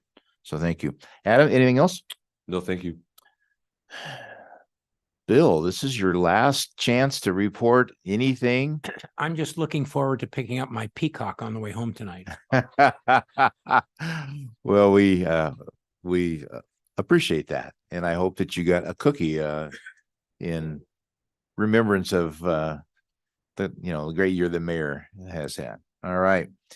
With that, we will move to special item. It's number 2. This is a really significant, Eric, just come on up. This is a very significant moment for all of us. And I really am happy to see that some of you are actually here to hear this. The city has been working very hard each and every day to show guidance and compassion to those that are unhoused and deal with the multitude of issues that some of those people have. And it's a topic that the council will often talk about. And the survey that we do every other year speaks to this too. And so this is a comprehensive assessment of, I think, where we are and where we want to go and everything. So Eric, it is great to have you here. Eric does a lot of work in terms of being able to be the face of all of us to those that he encounters, and he reaches out to many of our unhoused. I'm sure that he knows most of them by name. And so Eric, the floor is yours, and you have a PowerPoint for us. So thank you. Yes. Thank you, Mr. Mayor. Thank you, council members. First of all, it's a team effort for sure. Absolutely. I'll have a chance to talk about the collaboration that we all put into this. Some of the team members are here tonight, so I do want to call them out and recognize them, but thank you for that. Good evening. Thank you for this opportunity to share this update on the efforts taken by the city and the programs implemented to address homelessness. In the city's 2019 survey about homelessness, participants were asked if the city government could change one thing to make Glendora a better place to live now and in the future, what change would you like to see? Of all the responses given, the most common response was to address homeless issues and poverty. This presentation will attempt to provide a comprehensive overview of how the city has responded to this feedback.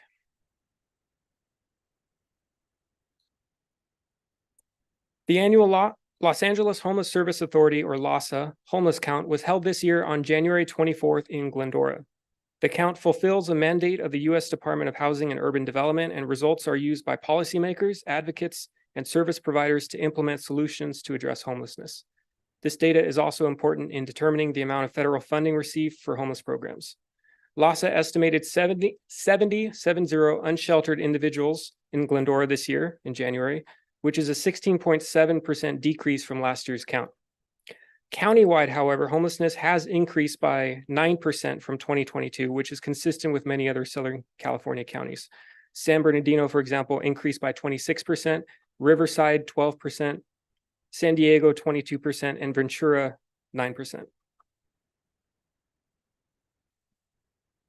Because the LAHSA homeless count is meant to be interpreted from a broader regional perspective, the city wanted a better understanding of homelessness at the local level, so CityNet was hired to conduct a separate homeless count and survey in August of this year. Whereas the LAHSA count relies on observation only, the team was able to directly engage with individuals to carry out the survey. The final CityNet report found 106 unsheltered individuals in the city. Here's some of the highlights. The full report is found in your agenda packet for full reading. Responses indicate that the majority of participants remain in Glendora as opposed to passing through, and that they're in the city because of personal ties to the area, either, for example, because they grew up here or they have family and friends in the city. Some other data points worth noting: about 55% of respondents reported that they had no income, but of those that said that they did have income, about 68% received less than $1,000 a month. When asked about disabilities, about 27% reported having some kind of permanent physical disability or health concern. About 35% reported a mental health related disability, and about 40% reported some kind of substance abuse. 71% of respondents did want case management support, but about 41% stated they didn't know how to access this support. Lastly, about a third of respondents noted that they were survivors of domestic violence. And this, unfortunately, is consistent with what we see statewide statistically. Here's a graph of the homeless count numbers from 2016 through 2023. Note that this year we had the LAHSA count in January, which shows 70 unsheltered individuals, and the separate CityNet count in August, and that was 106. Human services staff have been serving the unsheltered community since before the pandemic, providing basic needs like hygiene, food, clothing, and assisting with referrals and community resources. But contracted agencies have been providing homeless services to the city since about 2020. With funding received during the pandemic, the city was able to partner with local motels to provide temporary housing for 68 people. This funding, which I'll discuss in a moment, enabled the city to have more direct control over the administration of the motel program. This partnership between the city and local motel owners also provided an opportunity to support these businesses through the economic strain of the pandemic. The city was later reimbursed over $260,000 in FEMA funds for this period. The city works closely with a wide network of partners who come from local nonprofits, government agencies, churches, education providers, and service groups. While the coordinated entry system is the formal network of homeless service providers and is the best avenue to access interim and subsidized housing resources, this broad network of other partners has provided critical support to community members. One of these providers is Shepherd's Pantry, our local food and clothing pantry, which has been serving Glendora at its Arrow Highway location since 2005. Homeless services staff, including our street outreach team and myself, have been meeting monthly with Shepherd's Pantry staff to discuss new resources and updates on any programs that would benefit the community. These are the grants that the city has received to implement homeless service programs. The Measure H grants were received in a cohort with cities shown. If you can't read that, the 3 cities grant was a cohort between Glendora, Laverne, and San Dimas. The 5 cities was shared with Glendora, Azusa, Duarte, Covina, and West Covina. These contracts ran from 2020 to 2022 and were implemented by Union Station Homeless Services. These are the grants that the city has received. After that, from the American Rescue Plan Act, the city received $1 million in funding to address homelessness and housing. Half of this funding was appropriated to enter a 2-year contract with the Los Angeles Centers for Alcohol and Drug Abuse. It's a mouthful, so LA CADA going forward. This is a substance use treatment and homeless service provider. The balance of this funding is being used for general client assistance, such as transportation costs to reunite with families, move-in assistance, and emergency motel vouchers. The current LA CADA contract started in May 2022. The city was recently awarded also a $150,000 grant through the United Way of Los Angeles to be used for physical site and operational upgrades to expand and improve services for unhoused people accessing programs and services at senior centers. And here's a breakdown of funding sources for the city's past and current homeless service programs. Note that, again, the 3 cities and 5 cities grants were shared with the other respective cities. So the previous slide shows the overall grant award, and this shows the amount actually received by the city of Glendora.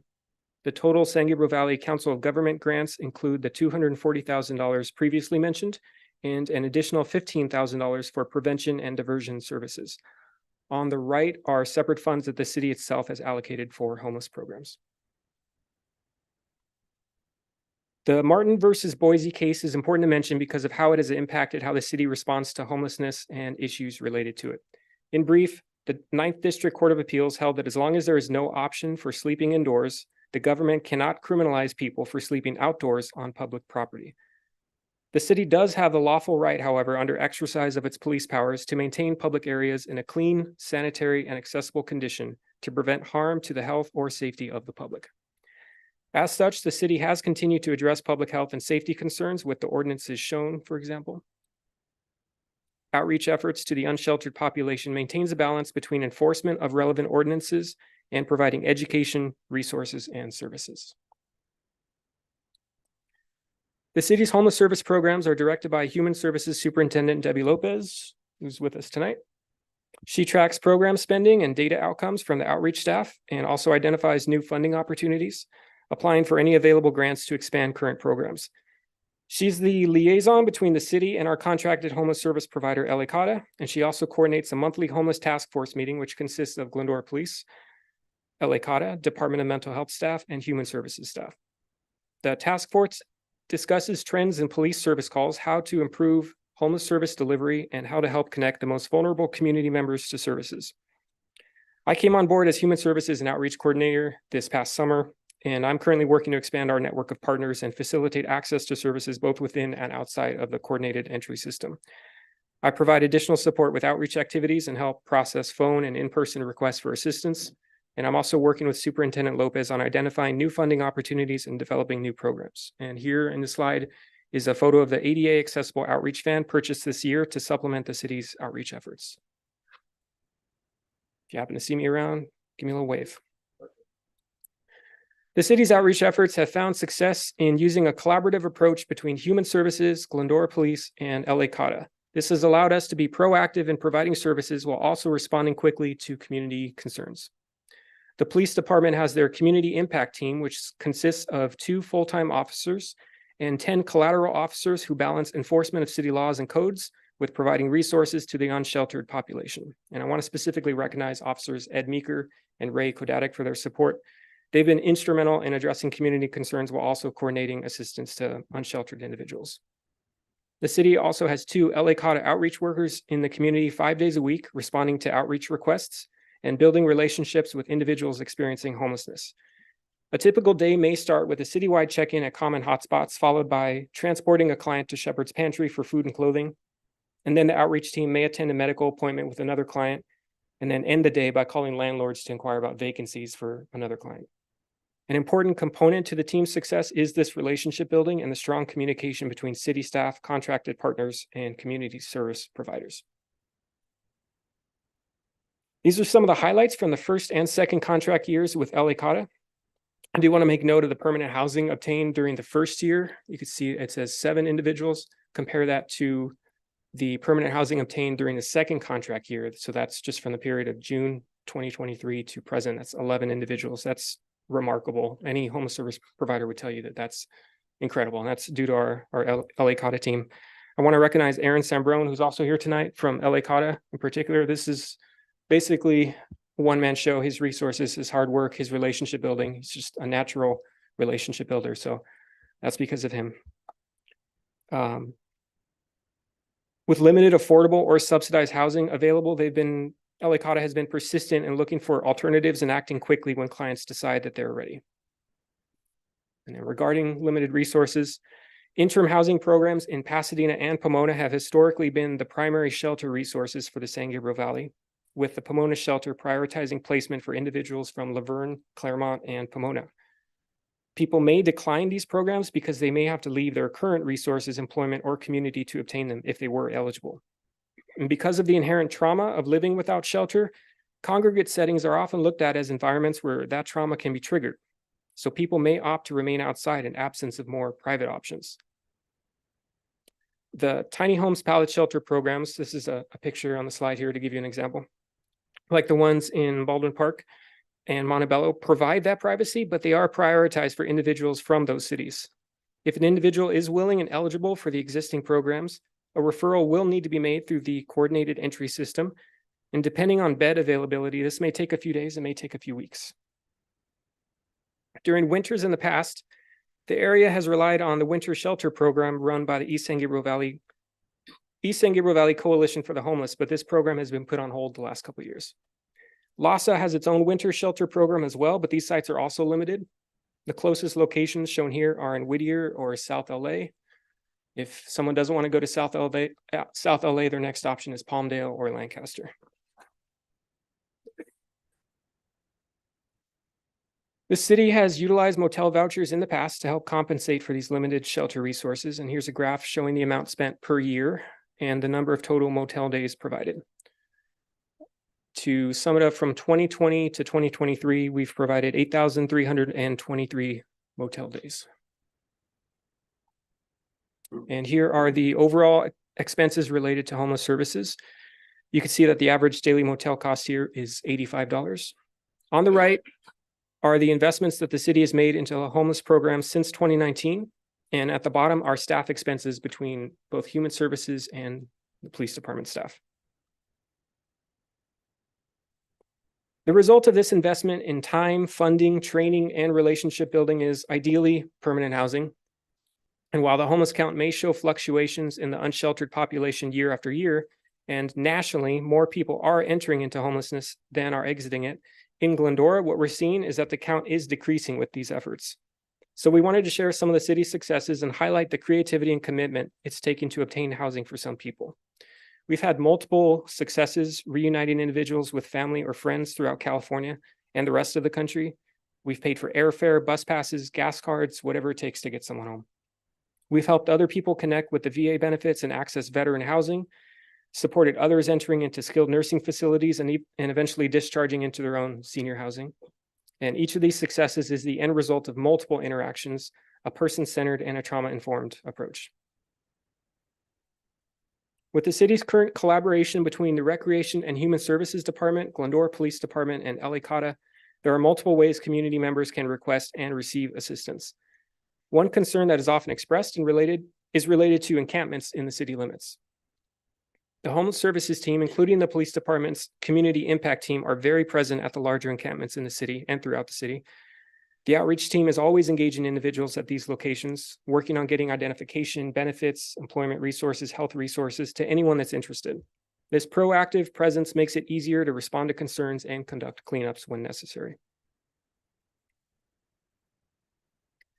Depending on the location of the encampment, the police department and outreach staff may coordinate with outside agencies, including the ones listed here. Ocean Blue Environmental Services is the vendor that the city uses to provide cleanup and waste removal. This is a general overview of the steps taken when an encampment cleanup is scheduled.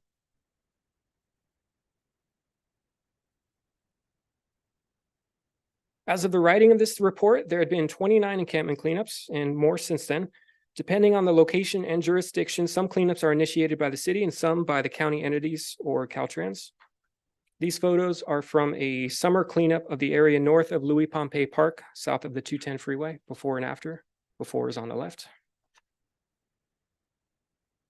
And these are some more before and after photos of a October cleanup of the South Hills Park encampment.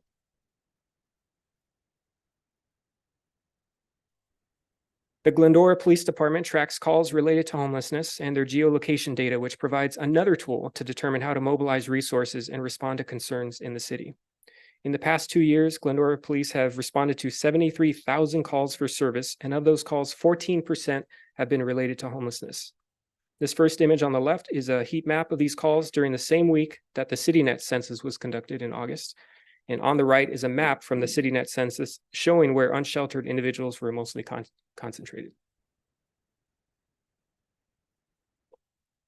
The city has made a concerted effort to increase public awareness of the programs and services available to the community.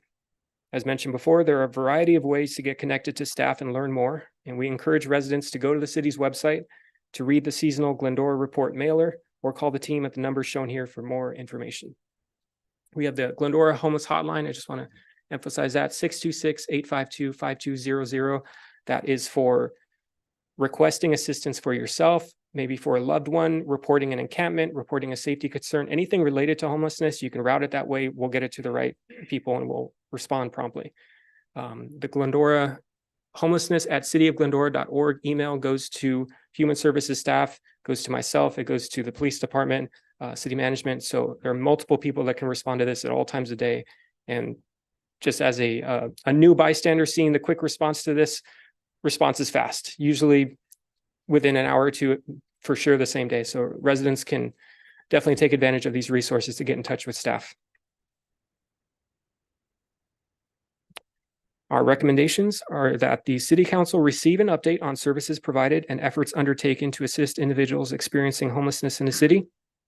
Accept grant award from the United Way of Greater Los Angeles for expanding access to assistance programs for unhoused people, and authorize the increase in appropriations and supplemental review in the amount of $150,000. This concludes the staff report. And if there are any questions. Eric, thank you. Thank you. Excellent job. And I know, as you said, it takes a team, and you've got a great team. Absolutely. We have a great team. So thank you. I know that Gary and Karen, through some of their ancillary assignments, have been working on this. So I want to ask them to respond first, if that's okay. Ask any questions or comments or whatever. So Gary, why don't you go first, and then Karen? Sure. Well, I can report a little bit on the housing side of it because, one of the issues we talked about, a little bit of information that you shared with us was shocking. You're sharing it. About half of the people that you interact with on the street actually do have jobs. They have some source of income, but $1,000 a month doesn't go very far in Southern California. Does not, no. And so it's not like these are people that are just deadbeats, not trying to, improve their lives. It's just, their abilities to make those improvements are limited. We find ourselves in a situation when it comes to housing the homeless is it sort of a tongue-in-cheek comment that affordable housing in California is anything but affordable. Because most affordable housing is subsidized with government, government subsidies, it drives up the cost of housing dramatically more than what you or I would pay to build the same house or to build the same apartment building. And it's a process that we are trying to address at a local level in our regional assignments and in working with people. I'm on the board of directors of the San Gabriel Valley Regional Housing Trust. And it's not unusual for us to approve a project that the cost of construction is $800,000 for a studio apartment. And that's absurd. But that's the world that we're living in, and we need to try to figure out ways to address that. And I will use the comparison all the time. Spending the $800,000 is not the problem. The $800,000 should be supporting 8 people, not 1 person. And that would go a long way to get us to where we need to be. The money, we have thrown a lot of money at trying to solve this issue, and money doesn't seem to be the issue. But with the report that you gave us, as far as the one thing I saw here, 51% reported having no substance use concerns. Is there some clarification on that? Or is that these people saying that they do not have a substance use concern, or do we know that they don't have that problem? This is all self-report, so Okay. it is straight from the individual's mouth. My understanding from reading the survey was that this was something that was identified as an inhibiting factor to accessing accessing housing. It's not a disability as they see it for themselves. So while they may or may not use substances, they don't see this as, anything that's keeping them from moving forward in life. So, the issue is we have a problem. Our system has a problem with creating affordable housing in a way that makes sense in order to get some of these people off the street. When somebody's in a position, you say about 15% of the people actually have jobs where they're making more than $1,000 a month. And even if it's $2,000 or $3,000 a month, that's not enough to survive in the area here. So that's something that we need to address in a much bigger issue, and it's being discussed regularly. Nobody seems to have an answer for it, but it is part of the bigger conversation. And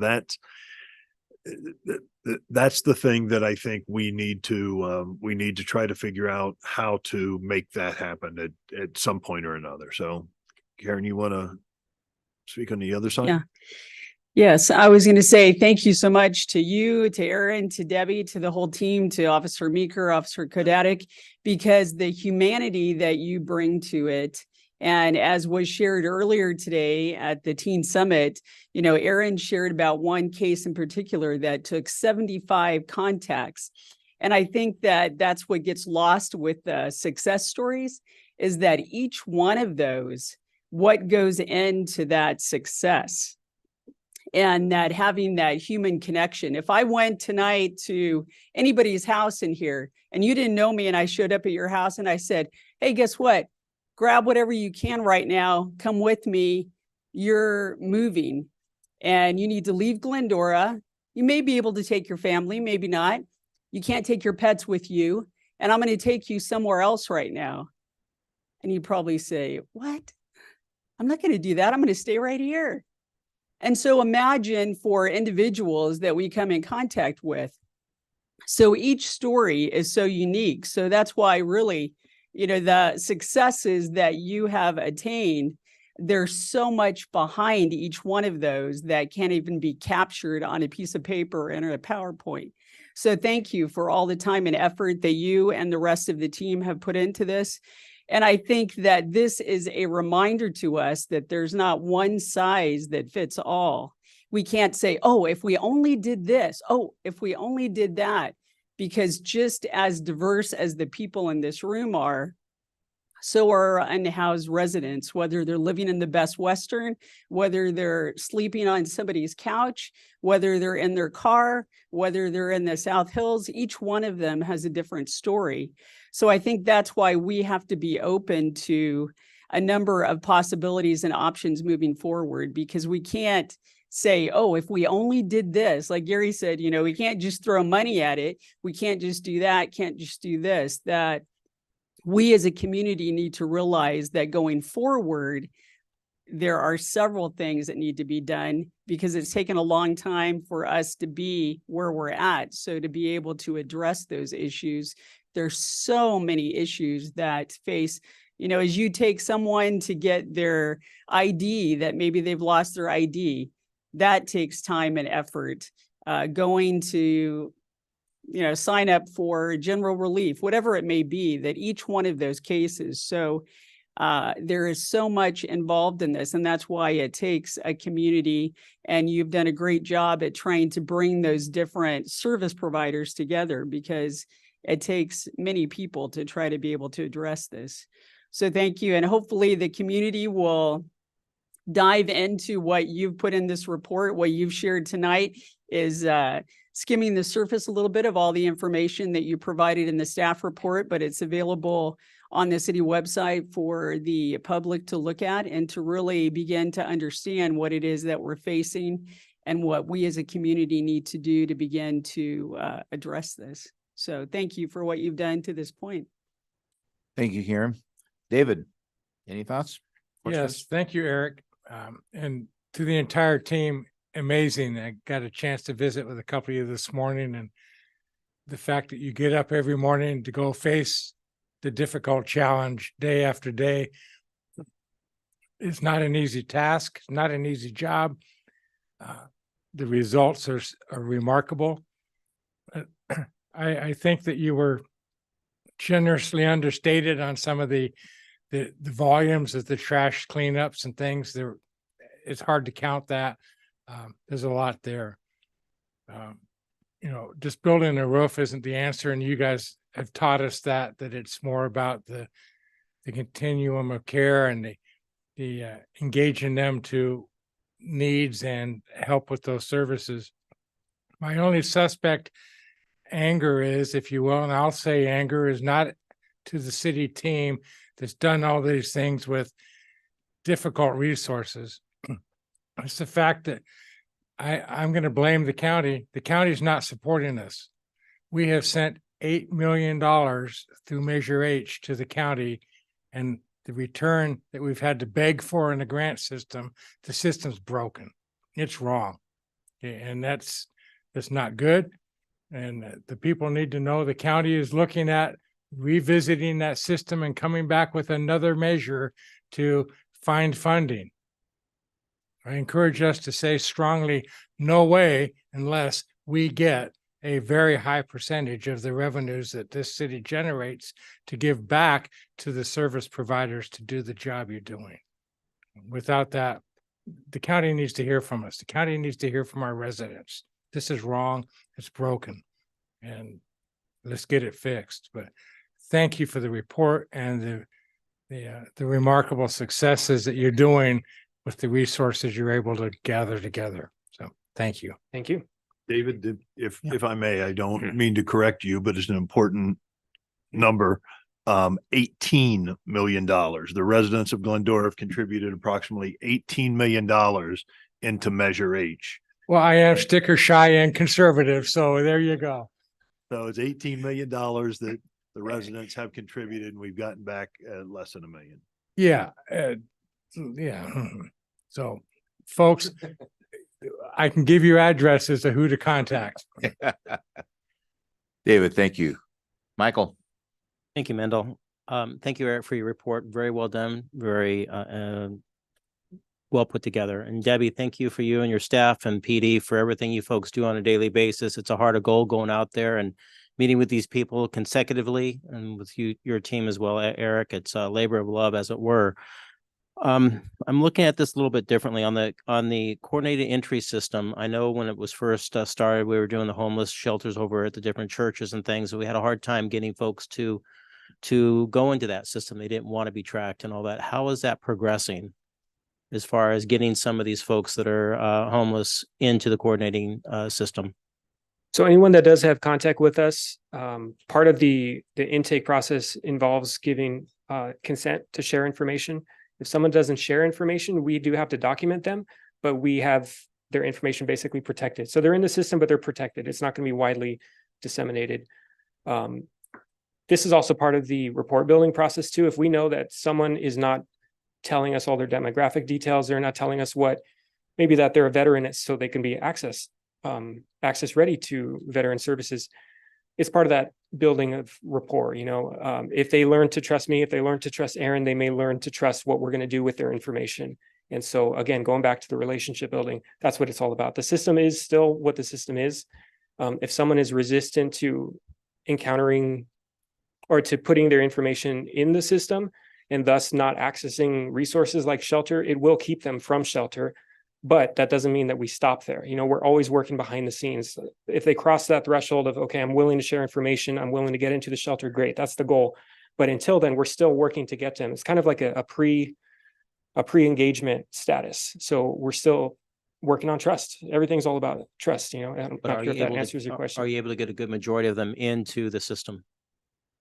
Eventually, if anyone sticks around long enough in town and they're not just passing through, Aaron especially has a really good relationship. He can identify most people, almost everyone by sight and most people by name. So they get to know him, they see him day in and day out. And that's why it's effective being on the ground, present with law enforcement, without law enforcement, seeing them in multiple capacities, sometimes with me, sometimes with just his partner.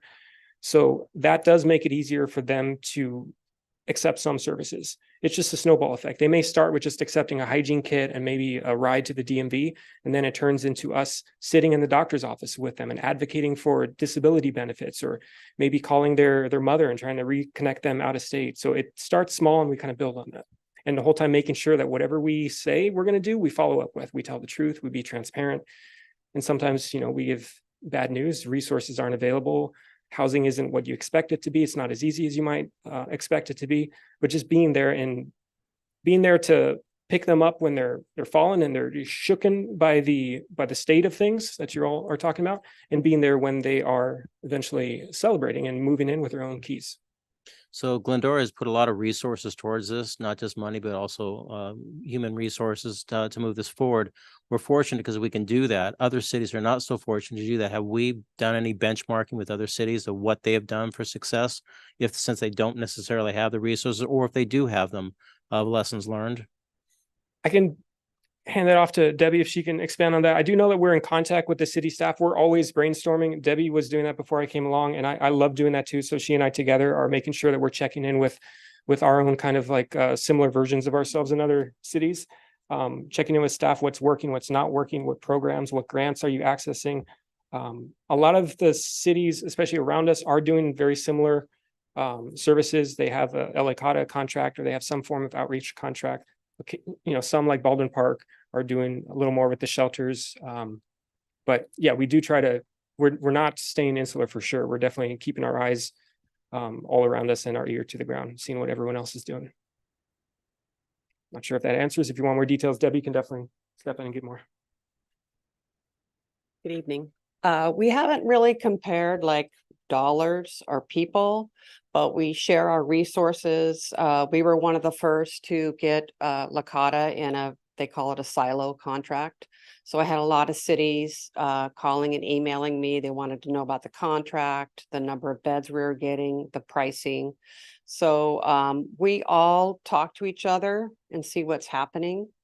And we are looking at trying to compare some. It's just that every city is so different. And then we have the same people, you know, they might be in Glendora tonight, but they're in Azusa or Covina tomorrow night. Like we kind of share the same people. And that's why too, putting them in the coordinated entry system helps, because when you have contact with them, you can look in the coordinated entry system and see, oh, well, they already have a caseworker in Azusa, you know, that's working with them. So we have access to, you folks have access to the county coordinating system? yes, we do. So we're the after effect. We have to deal with this for multiple different reasons. You know, half the folks over there in the homeless or unsheltered, they have connections here, whether family or friends, but then we have others that are not, and they need supportive services. Do we reach out and lobby the county and or the state or both for asking for help and actually trying to prevent this from even going into the situation of unhoused before it even happens? Because we're dealing with this on the ground level, on the run, and it's a continual process. There's no real end in sight. some of the county recommendations, the new recommendations this year and last year, are for prevention and diversion, because it's easier to keep people in their homes than to have them evicted. Then they have stuff on their, you know, on their credit, and then you have to house them again. And a lot of times, a lot of people become unhoused because they have a financial situation, a divorce, something very traumatic has happened to them. So if we can help keep them in their place, you know, if we can give them the money for 1 month's rent, as long as they can sustain after that, you know, we can't keep paying their rent every month, but we could work out a plan to make it work for them. That's what we're trying to put more of our money into also. So they just constituted the Blue Ribbon Commission for the county. And are we going to be working with those folks? I know Becky Shevlin is part of that now. She was nominated to be on that Blue Ribbon Committee. Is that something that we're going to be lobbying and working with them to help find solutions? Do you want to answer that, Adam? Do I want to answer that? Boy, would I ever. Sorry about the voice, everyone. Just the last part of the cold coming through. So, you know, the Blue Ribbon Commission on Homelessness, Glendora was actually the first city in the county of Los Angeles to testify about the shortcomings in the system. It's how we actually realized that the county really is the one that controls Measure H, the quarter-cent sales tax, not LAHSA. The county tells LAHSA how to spend the money and what to do with the money. And really, the county was propping up a lot of their internal services with that funding. So the recommendations that came out of there have led to a series of other recommendations and funding strategies and organizations that the county has set up, including their own homelessness oversight department that's supposed to have some tangential tentacles into the county to help out and make them more unified. So to the extent that we can be involved at the various areas, as the former mayor just mentioned, he sits on the housing trust and Karen sits on the COG board, and Debbie and Eric are involved in the COG and locally, and the city managers are involved trying to find, you know, areas. I don't hold great hope that the county's going to come to us with, hey, Debbie, would you like $500,000 this year to spend? That's not what we're talking about. So to the extent that we can be involved and share our story and highlight the shortcomings, we've definitely done that. To the extent we can get more involved, there's only so much we can do. And as the Mayor Pro Tem mentioned, there's going to be a push that's being led by the United Way and other parties to have a citizen initiative to replace Measure H and replace it with a 0.5-cent sales tax, which allocates funding.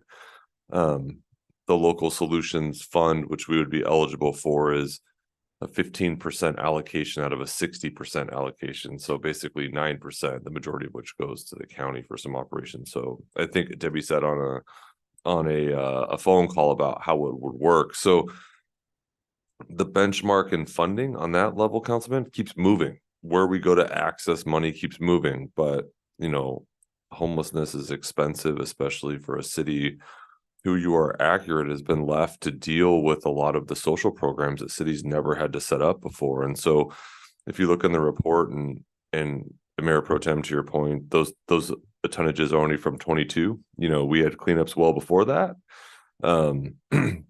And that cost, that doesn't include the amount of costs, for example, from the chief or the captains or myself or Mr. Lopez. And so, you know, the end zones keep changing, the goals keep changing, the rules and how to access money keeps changing.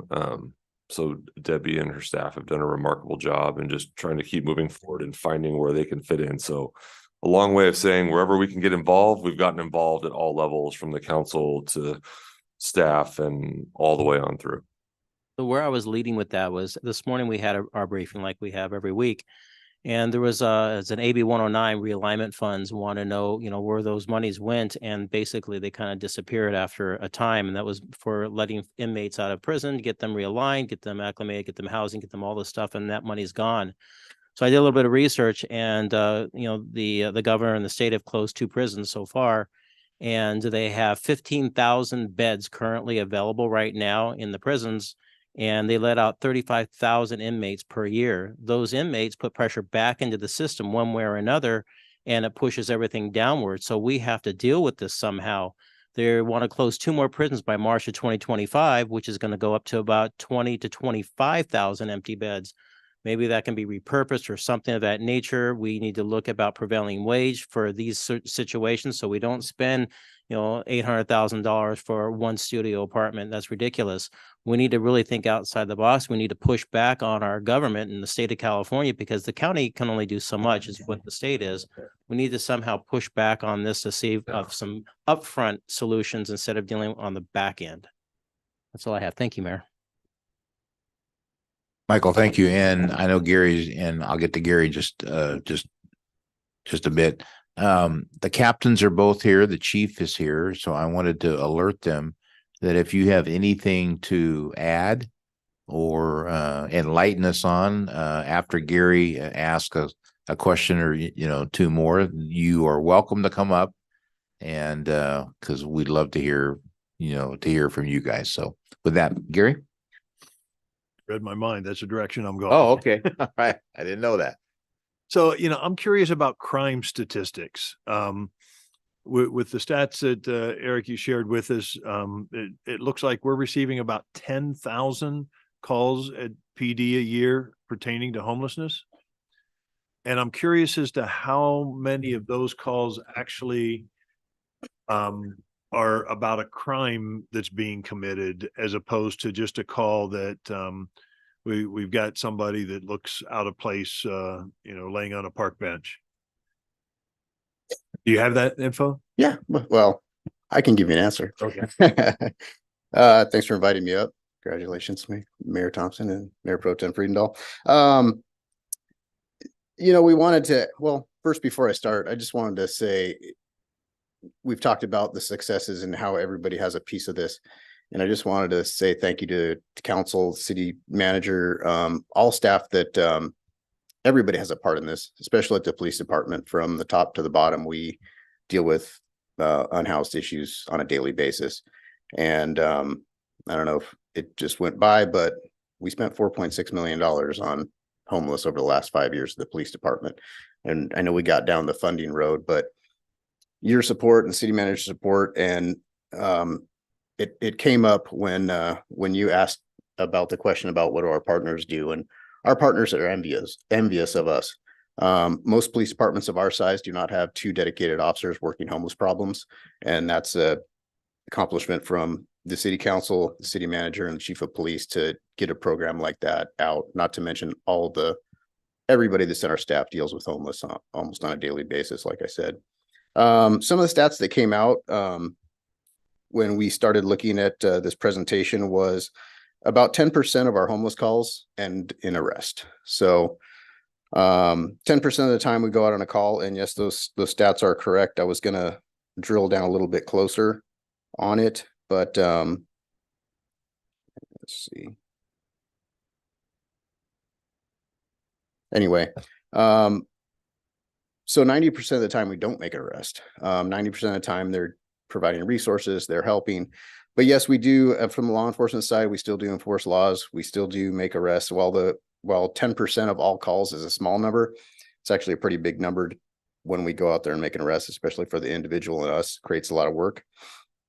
But yes, homeless calls for us that involved homeless run the gamut. About 10% resulted in arrest, and about 20% involve a crime. Most don't, actually. And that's when we tried to create, in the staff report, we tried to create a little bit of knowledge on how we handle homeless calls from the law enforcement side. And I came up here a few months ago and talked about it being like a spider web. And I think we wrote into this staff report about it being like a roadmap or branches of a tree where they just take all these turns. And sometimes enforcement is not the correct solution, and sometimes resources are. And most of the time it's a combination of a variety of things. And that's why you get homeless calls. We see them as individual homeless calls, but really it's solving problems. And sometimes that can be done in one call in an hour. And sometimes that is over weeks or months, and sometimes close to a year before we can solve a homeless problem. And by solving a homeless problem, usually we're getting that person in a better place, giving them all kinds of assistance. But like Eric said, and like everybody said, over time, it takes that time to build that rapport, build that relationship. I believe it was one of you asked me at open or empty cups or empty bowls, like, what do you do with these vouchers? Are you feeding every unsheltered person in the city with these? And the fact of the matter is, most of the time we use them as an olive branch. If they're hungry, we give them a coupon, we give them something. And it opens up that line where we can build a rapport, and it opens up that communication, that trust, and we can move to some kind of assistance where, and that's just one thing, is it's all these things that we do to build rapport and help them and get them out of the situation.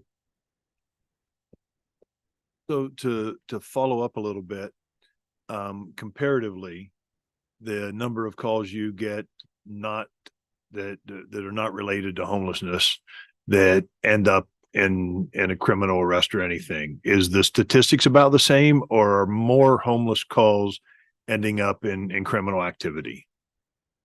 More homeless calls than other calls? Yeah, than calls that are not affiliated with homelessness.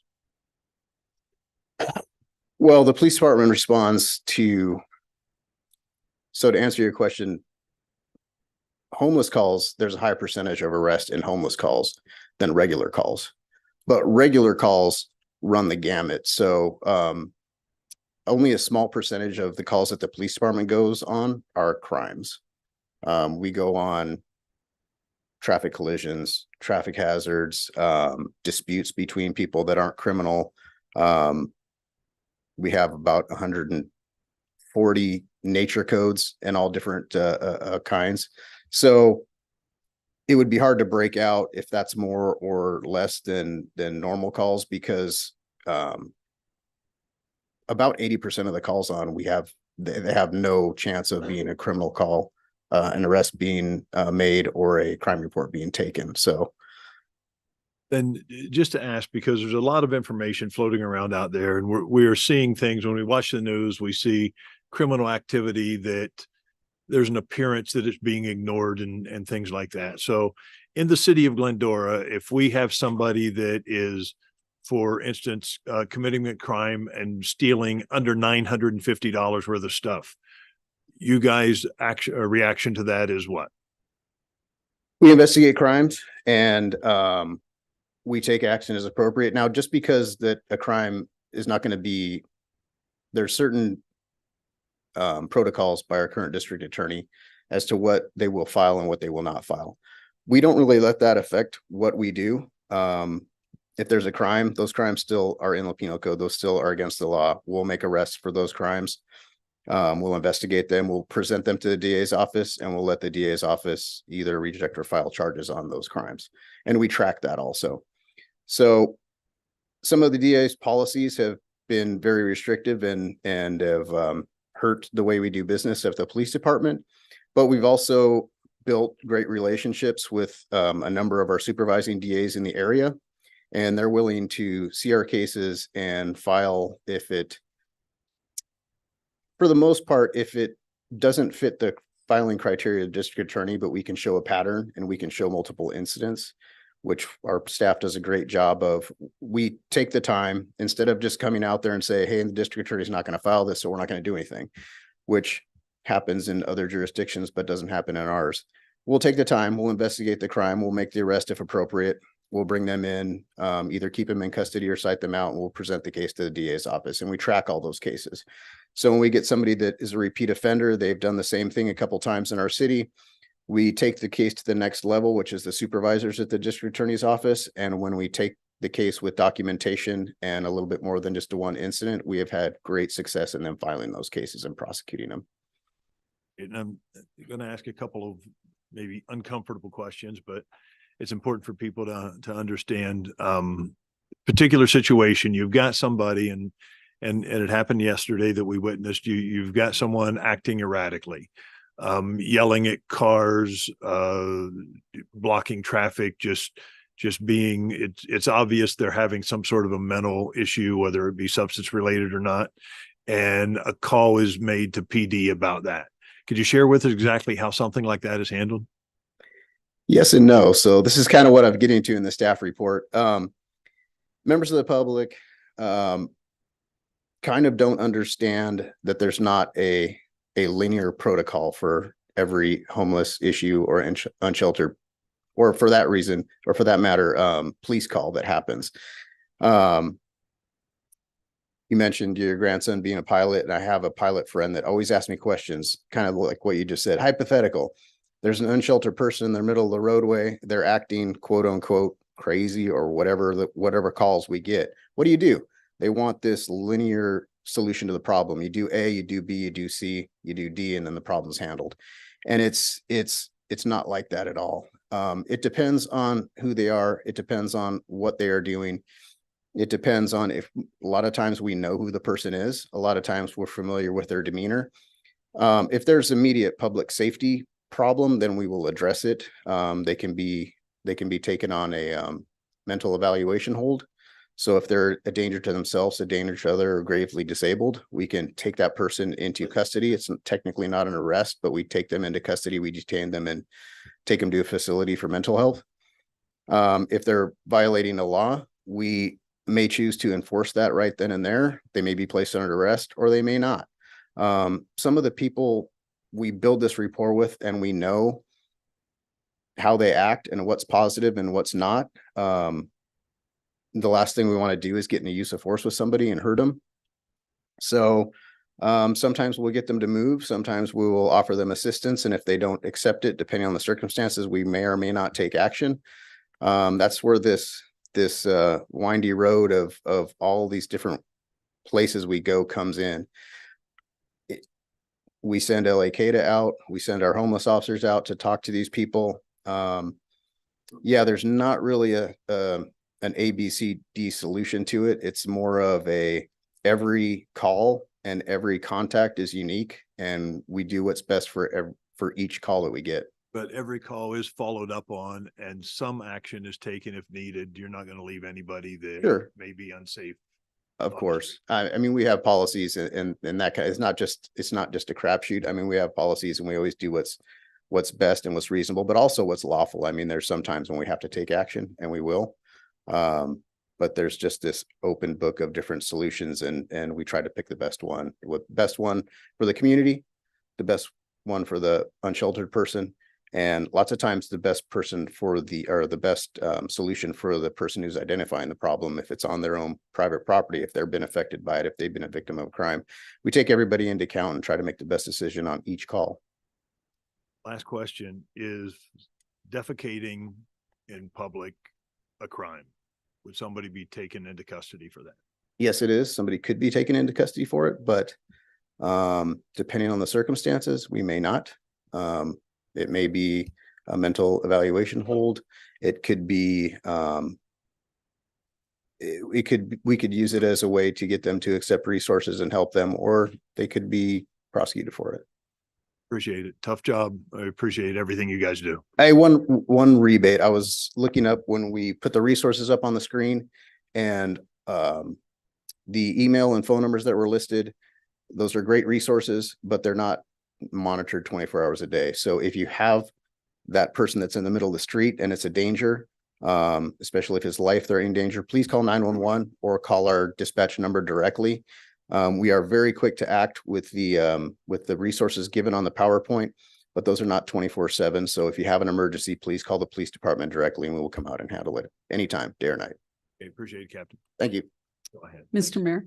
Yeah, And sure. I just, for the public's benefit, I just want to remind people too that every person that might be having a mental health crisis and even every person that might run into traffic isn't necessarily an unhoused person.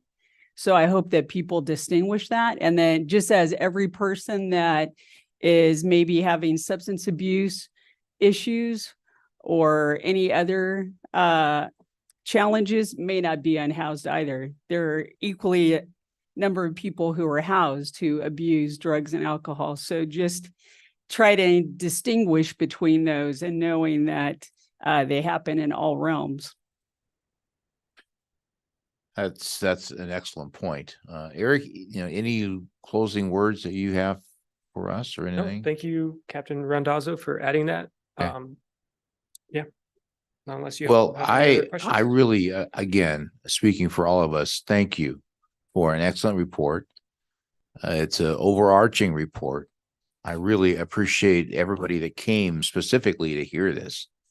I hope that you now know faces and names that you can call, that you can walk in and talk with them. Maybe not Aaron, because Aaron will be out doing his thing. I've I've seen him out doing his thing, but he will be open to talk with you. Debbie Lopez spoke, Eric, the captain, officers that we have. This is a difficult thing to really work through. I hope you also see what the city's been doing. We're not a perfect place. We don't have all of the answers, but we've invested a lot of energy and money and time to try to manage this, and to most of all give help to people that are in, really bad straits. And as Karen said, we really attempt to, do this with care, with thought, with a sense of we're here to help you. I know that a lot of times that's a joke that, hey, the government's here to help you, right? No, but we really are. So I hope that you will take time to read this report more. And if there's questions, I know that the staff will be more than happy to answer them, respond to, them. I would challenge my faith-based friends. Man, this is a chance to really exercise the vision and the faith that each of you have, that each of we share. And I know that a lot of churches are a part of this. So thank you once again, Eric, and appreciate it. Adam, any last word that the city officially wants to say on this? And we'll accept this, report, and a motion has been, made to approve it, but anything? No, we appreciate the opportunity to share the story. And as was said tonight, the city does have lots of resources. We are doing a lot. This is the number one concern of quality of life in our community, is by the last two the community surveys. And as a result, the city's poured resources in trying to better this endeavor as best we can. So appreciate the opportunity. Thank you. Well, the last slide, or 26, number 26, is shown up on the screen. 3 points that you have recommended, and I believe we have a motion here by Michael, a second by Karen, to adopt those and approve those. So would you please vote? And then the clerk can call the roll. I will now conduct oral roll call. Councilmember Alves? Yes. Councilmember Davis? Yes. Councilmember Boyer? Yes. Mayor Pro Tem Bradenall? Yes.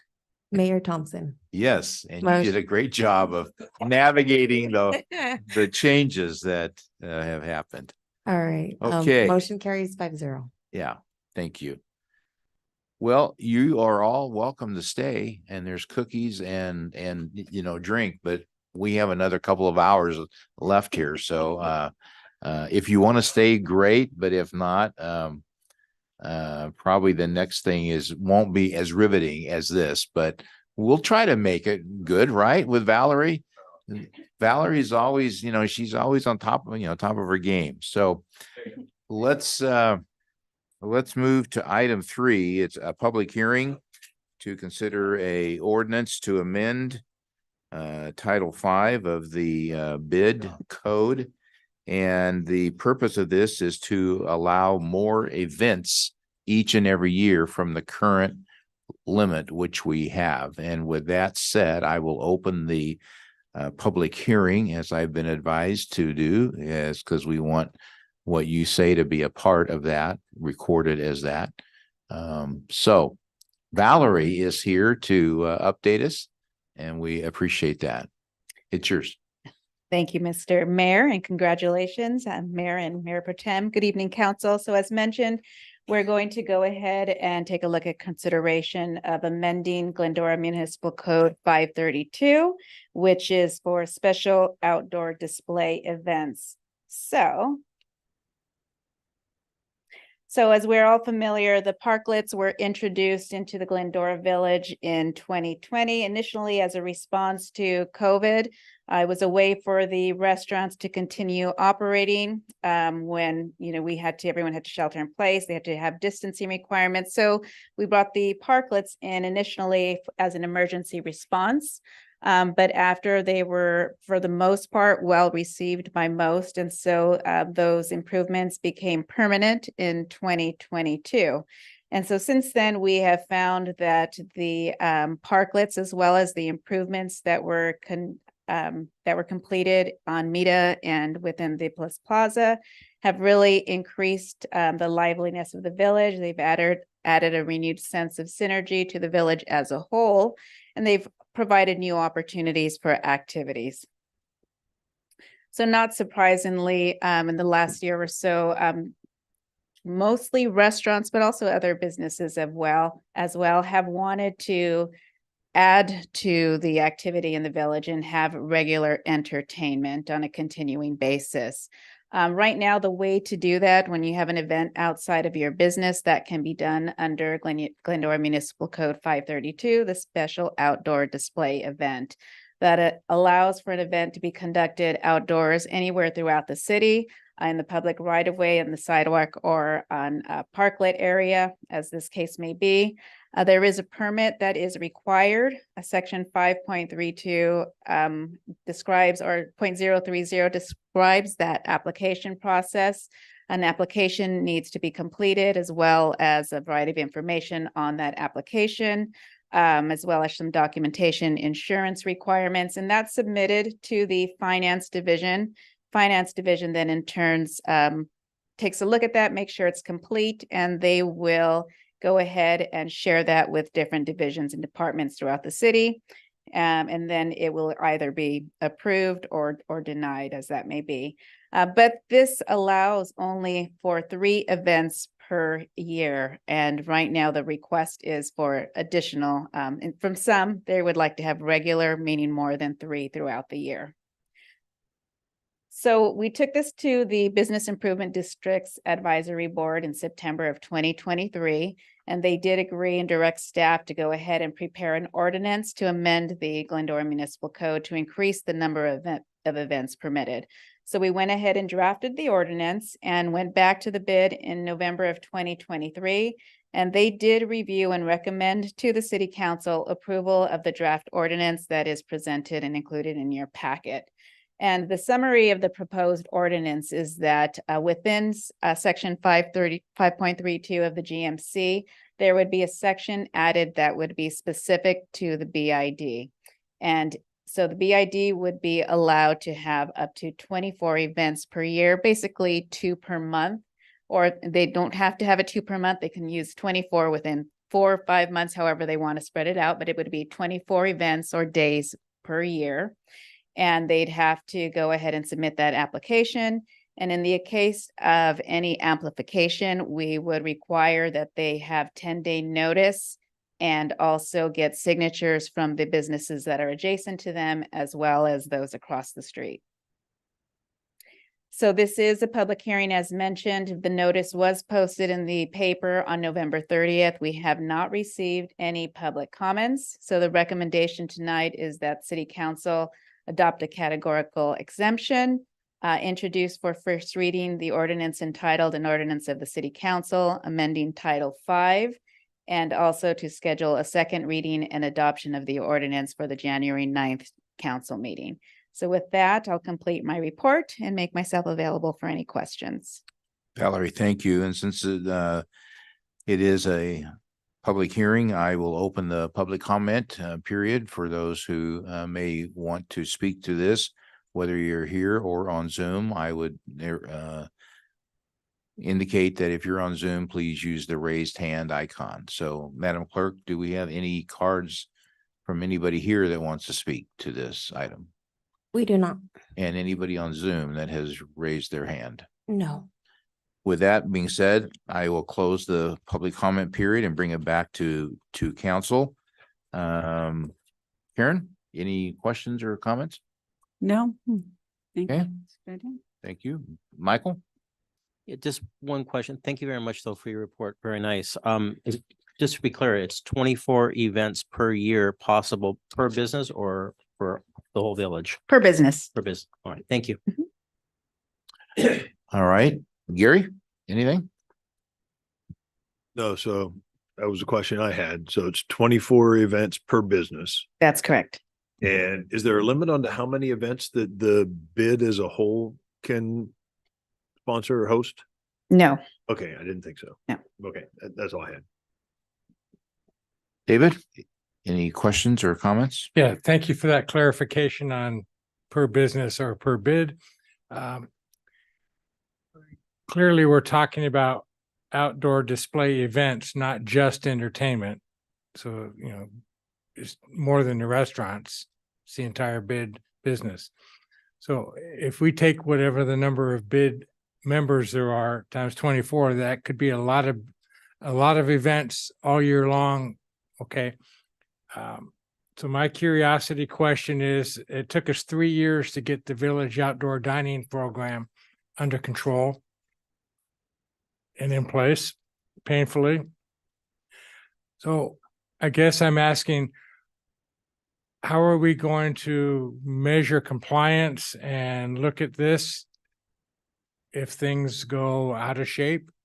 Are we in position to be able to address ongoing day of type adjustments or corrections if somebody is outside the realm of the requirements that have been specified in the application? Yeah, we'll be able to go ahead and monitor that, and we'll go ahead and make all of the bid businesses, we'll update them, let them know that we've updated the GMC. So now there is a process in place where they can go ahead and have more than the 3 events. And so we will need them to go ahead and comply with these requirements. And we'll be able to, if that is the case and we get complaints, we can send somebody out and address that. Okay.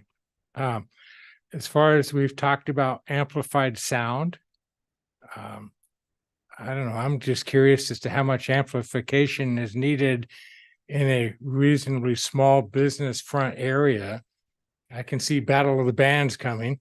I guess, be ready, because that could in fact occur. That was a point that the bid board had a little bit of discussion on. Initially, they had discussed not having any amplification, but they did want to make it available, and we'll monitor that. If there seems to be issues, we can readdress it, or we can put conditions in the permit as we go ahead and issue them. Okay. So if this ordinance is modified, it becomes effective 30 days after the second reading? Correct. And we're ready to turn that on? Yep, that's what we're here to do, yes. All right, thank you. All right, David, thank you. With that being said, I will close the public hearing, and we do have a motion that has been made by Karen, seconded by Michael. If we would all vote, and then we'll stand by for a roll call vote as well.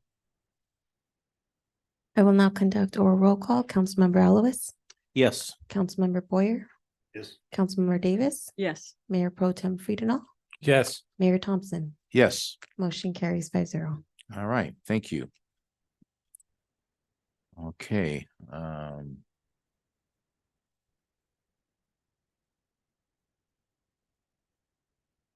We have a second public hearing. It's item 4, and it's regarding the housing, element that several months ago we approved, and the state has approved, and now we need to do some cleanup work. And so let me find out who I know who's going to do it. I just want to make sure that I don't mess it up more than I probably already have. But Hans is going to share with us that. I guess I need to also say that the public hearing on this item is open. And Hans, we will hear your report prior to going to any public comment. So welcome. Thanks, Hans. Thank you, Mayor. And good evening, Mayor and Council, and congratulations, Mayor Pro Tem. We are seeking approval tonight of a proposed ordinance, and as you introduced beautifully, implement 17 of the 31 housing production action items associated with Program 16 of our approved housing element. So City Council adopted the sixth cycle housing element for the city of Glendora almost a year ago tonight, December 13th, 2022. The housing element contains goals and policies to address Glendora's housing needs. The goals and policies are implemented through a series of housing programs that comprise the specific actions the cities will take to implement the housing element. HCD's certification of the element is contingent upon Glendora continuing to implement the programs and actions items that were committed to in the plan. This proposed ordinance is the second package of GMC amendments to be processed in accordance with the housing element.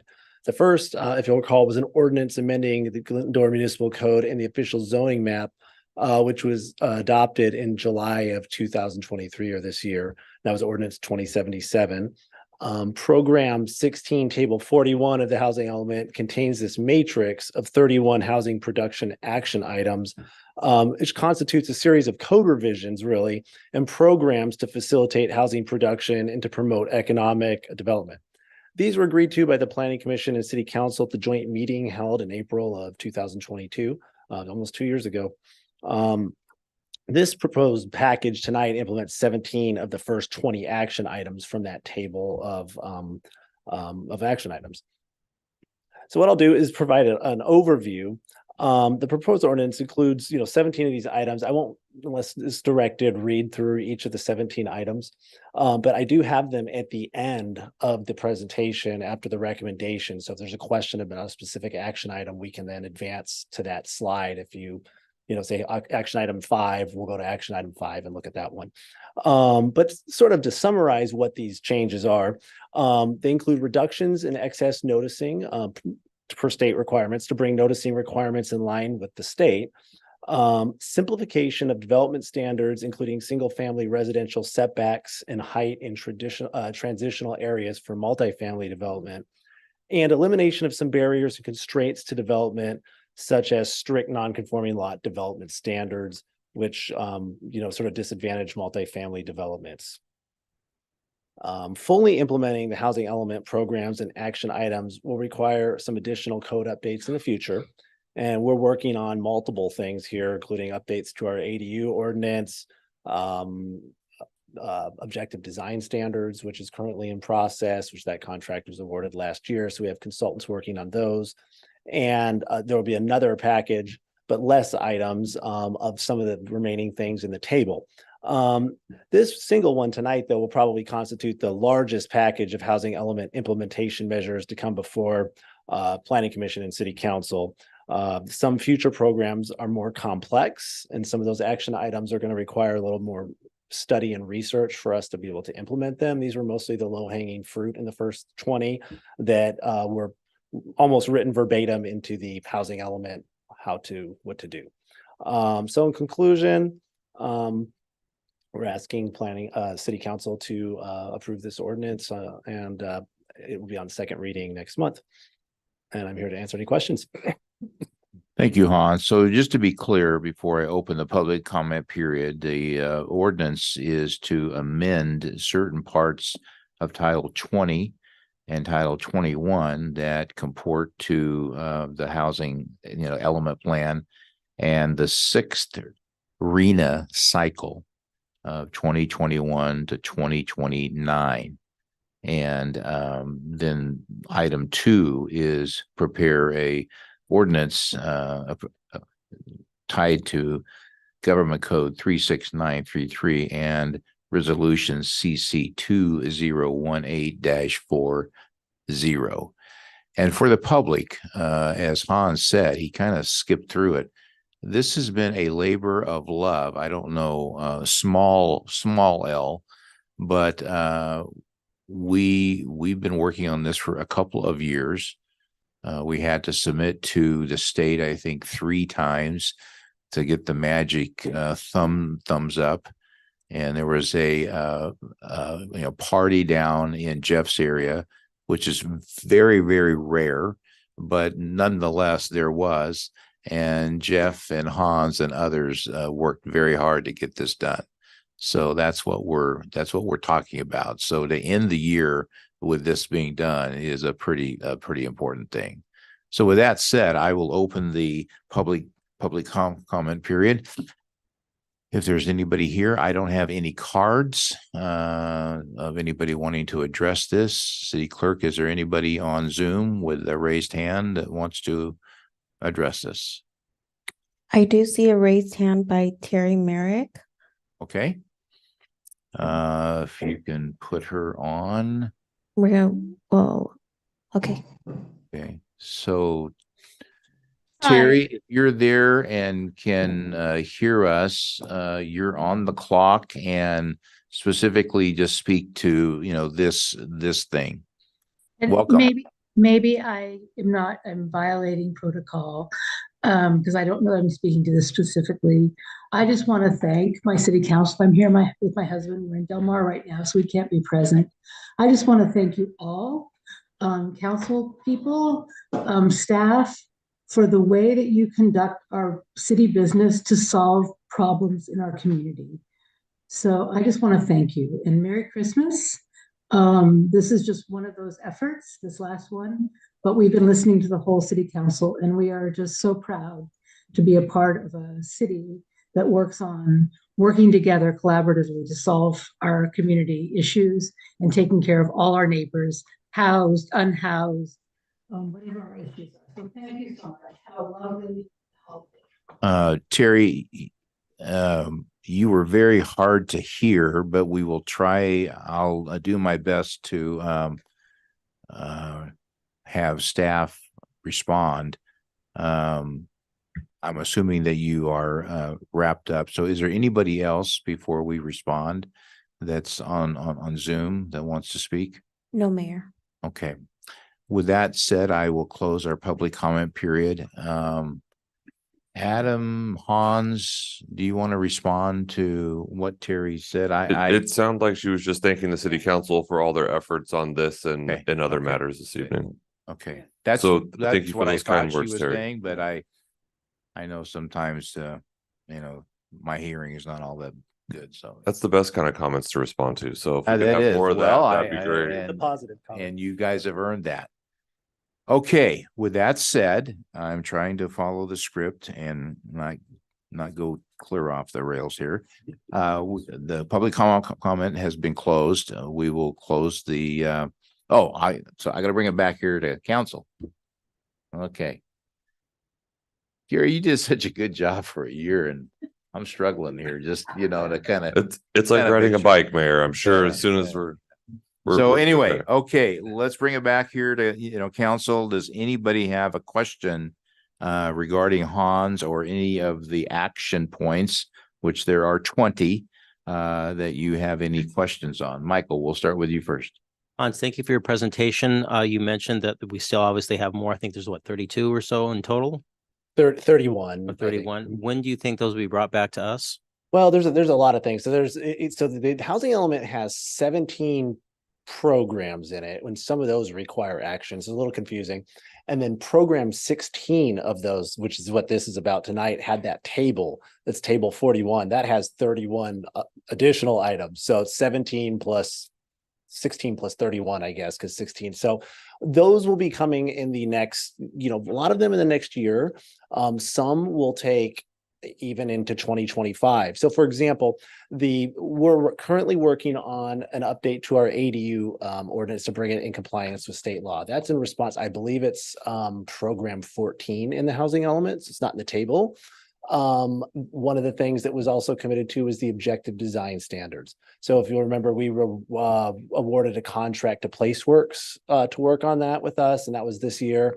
That project will take into, I believe, early 2025 to get those adopted. So there'll be public engagement, all kinds of stuff. So these things will be coming. And then we have another package of the currently working on of most of the remaining items in the table. So I think it's 5 or 6 items after this that are ones that require zoning changes or some sort of amendment to our code. And we're working on those in addition to the ADU stuff now as well. So I would expect both those and the next couple of code amendments to come before council, planning commission first, and council first half of next year, first quarter even. Is there a deadline by the state of California? to get Well, this the implemented? the deadline for many of these was 2022, but it took, as we, as the mayor mentioned, it took a while and several rounds to get our housing element adopted. So we're sort of, if you shift all that timeline down range, that's what we're doing now. So we're making progress on the programs and action items in the housing element, but we're a little past the deadline on some of those things. So as we know, this is to streamline housing. Is the state of California, have they been looking at revising and updating CEQA at all? Do we know? That would be a good question for our attorney tonight. I hear rumors of this at times, but nothing concrete. Yes, Yeah. that's true. Yeah. So it's all on us to make it happen. And I would just add, in Hans's memory is pretty remarkable up there, but attachment 8F to your staff report this evening provides that timeline and estimated dates of approval for every single program, including the 31 action items in program 16. You think we're gonna hit that? Well, so far, so good. Oh, I get all those action items accomplished. I believe so. I think we'll get most of the programs accomplished. There's a few things, looking further out, one of the action items, I don't know if it might be one, calls for sort of this like umbrella, like doing CEQA. It's a good segue to that question you had. Sort of an umbrella CEQA for certain areas to foster development. We're thinking that we'll probably do some of that work and make some of those assumptions with our big update of the general plan, which will come in a couple of years. So there's some stuff like that may be a little bit further downrange, but most of the programs, and especially the action items, the vast majority of the, ambitious 31 items on that table. I think that meeting that night in April of 2022, there was something like 35 items that staff presented, and, Planning Commission and City Council at the joint meeting ended up saying go forward with like 31 of them. I think we were thinking going to that meeting, we might get 10 or 20 or something like that. So I think though that the majority of those after this round of 17, the previous and the next 5 or 6 we're working on will more or less complete the table. There'll be 2 or 3 things that are more programmatic in nature on it that may take a little more time and sort of, again, research to figure out how to do. But most of the stuff on the table, I think we'll do. So we are making really good progress on it, I think. Be just in time for the housing element number 7 then when we finish. And Jeff and us are looking forward to that. Jeff would tell you that's not true by the look on his face back there. Thank you. And Councilman, I would just add with CEQA, right now it's Newsom versus the legislature. So he's requested some pretty significant streamlining as it relates to housing production and other projects. And right now the legislature is not seeing eye to eye with the governor. So wait and see on that approach. Thank you. There are something like 53 new housing bills and that have gone through the legislature this year. So there's a lot of stuff. 56, Gary just said. 56.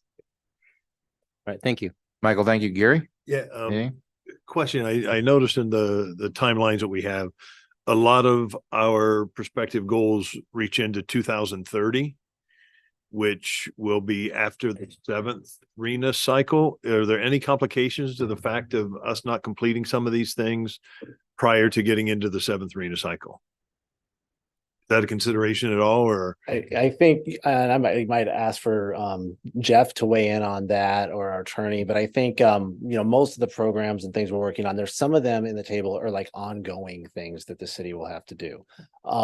So those will sort of have an indefinite timeline. Some of the things are more concrete, specific actions that we can do in a shorter amount of time. So, I don't know if you want to add to that, Jeff. Sure. There will be new commitments on the next housing element too. But this is an amazing dance, by the way, Jeff. We all appreciated that. I was like, for a second, I was going to run out the door, but I decided to stay in here. I think Hans answered the question well. A lot of the things that are in the housing element are programs that continue, like code enforcement is a, part of the housing element program, and other things that are always ongoing. But the things that we do need to do to be in compliance with the housing element, we're going to finish before the next cycle. We have to provide monitoring or reporting on that to the state every year, so they track our progress. HCD is more active with cities than they've ever been before, so we're very cognizant of that, and we're prioritizing the goals in a way that will, accomplish what we need to accomplish, first, and, keep the city out of the crosshairs of the state for any violations of housing laws. Okay, appreciate it. Thank you. That was it. Karen, anything? David? Anything? Just green light. One quick question, a confirmation more in reading about this says by right approval on certain types of projects. And you did remind us that we're talking about creating objective design standards. So we're not losing that vision of design element for the community. We still have a voice there. So is that accurate? That is accurate. So one of the action items here, it relates to by right approval for multifamily projects of 10 units or less.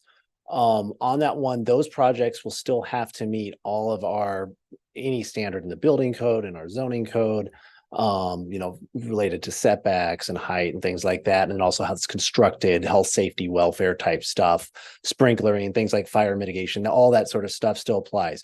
An extra level will come into play when we do have the objective design standards in place. Concurrently, we are actually doing a staff review of the first draft. So there's a draft of these that's out right now, but they will include basically sections. This will come before Planning Commission and City Council in the coming year, but that will have objective design standards for different sizes of residential development. So scales from everything from ADUs and single family homes and duplexes to these smaller apartment units, which are like 10, so there's a threshold in there, 10 units or less. And then larger things like Avalon will have standards as well. And so we are working on those now, and those will go through, public engagement process and also come before Planning Commission and City Council for review. And right now, currently what we're doing is sort of like beta testing some developments that we have against those draft standards to see how they work. So that's something so yes, we will have standards for those, and they will also meet all the other standards in the zoning code, Of course. subdivision All code, right. etc. Thank you. And I'm not too worried about meeting the state's deadline. They need to set attainable goals. They didn't. So keep up the good work. Thank you. Thank you. Yeah, good luck. Okay, I'll close the public hearing, and we have a motion to approve by Karen and by Michael. Please vote, and then the clerk will have a oral roll call. Councilmember Elois? Yes. Councilmember Boyer? Yes. Councilmember Davis? Yes. Mayor Pro Tem Friedel? Yes. Mayor Thompson? Yes. Motion carries 5-0. Thank you, Hans. Great job. All right, the next is the consent calendar. Items 5 through 12, they can all be approved on one motion unless anybody wants to pull one. Does anybody want to pull one? I don't want to poll, but I do have a question on number 7, Sure. the enhanced mobility of seniors. We talked about making arrangements for purchasing of a Class D transit vehicle van. Can we get an identification of what type of vehicle that is? He made you get up. Hello. Oh, hi. Vanessa. I can answer that. for Vanessa, you. sure. I was sorry, I was That's okay. not looking in the right direction. So your question was exactly what type of vehicle we would be purchasing? Yes. So we will be purchasing 2 Class D ADA accessible vans. And those will be part of our Dial-A-Ride. So we will be replacing 2 vehicles that will be out of their useful service of life. So Okay, I'm going to be a difficult one. If I'm out shopping for a Class D van, what am I looking for? a Class D van, you are looking at essentially a standard minivan. The ones we will be purchasing though are brought up to ADA standards. So that's pretty much it. Okay, are they repeating something that we've had in the past that were fleet maintenance issues? No. Okay, Yes. So previous vehicles we have purchased did tend to have some issues. These are new Chrysler vehicles. So they will be similar to previously purchased Dodge mini caravans. So hopefully these don't have issues. me too. Yeah, thank you. Thank you. All right, David, thank you. Anybody else? Okay, there's a motion to approve 5 through 12 by Michael, seconded by Karen. Please vote. I don't see the ability to vote, but there it is. Please vote, and then we'll have the clerk call an oral roll call. Councilman Morales? Yes. Councilman Boyer? Yes. Councilmember Davis? Yes. Mayor Pro Tem Friedel? Yes. Mayor Thompson? Yes, Motion carries 5-0. thank you. All right, we'll go to item 13. This was requested by then Mayor Gary Boyer, and now it's back to us. And it's an ordinance, or it's an attempt to amend section 2.04.040, salaries of Title II administration and staff. And to report, I see Chantel up there. My script says Chantel, it was Adam, but then it was crossed out by somebody who just got a hold of my script and crossed it out. So anyway, You're welcome. Chantel, welcome. Thank you. Thank you. Good evening, Honorable Mayor and council members, and congratulations. My name is Chantel Correa, and I am an acting executive assistant for the city manager's office. And tonight, for your consideration, is the introduction of the ordinance amending council salary. On June 29th, 2023, the governor signed a Senate bill, SB 329, which allows cities to adjust the city council salaries in consideration of inflation to help allow cities to, in consideration for inflation to help city councils become more diverse, because increased compensation can help individuals from across different income levels receive significant income for their service to help ensure that they can continue to serve in public and support their families. In 1992, the city council salary was at $400 per month until April of 2007, which increased to $700 a month. The city council has not received an increase since. SB 329 allows the maximum amount of salaries that can be approved by the ordinance based on the population. The new salary limits up to $1,600 per month for cities over 50,000 up to and including 75,000 in population. Glendora's population is currently at 51,159, and if approved, the ordinance would take effect in December of 2024. Thank you, and this concludes my presentation. All right, Shondell, thank you. Thank you. You did a great job. I Thank appreciate you. it. All right, I will bring it back to council. Sure. Michael, go ahead.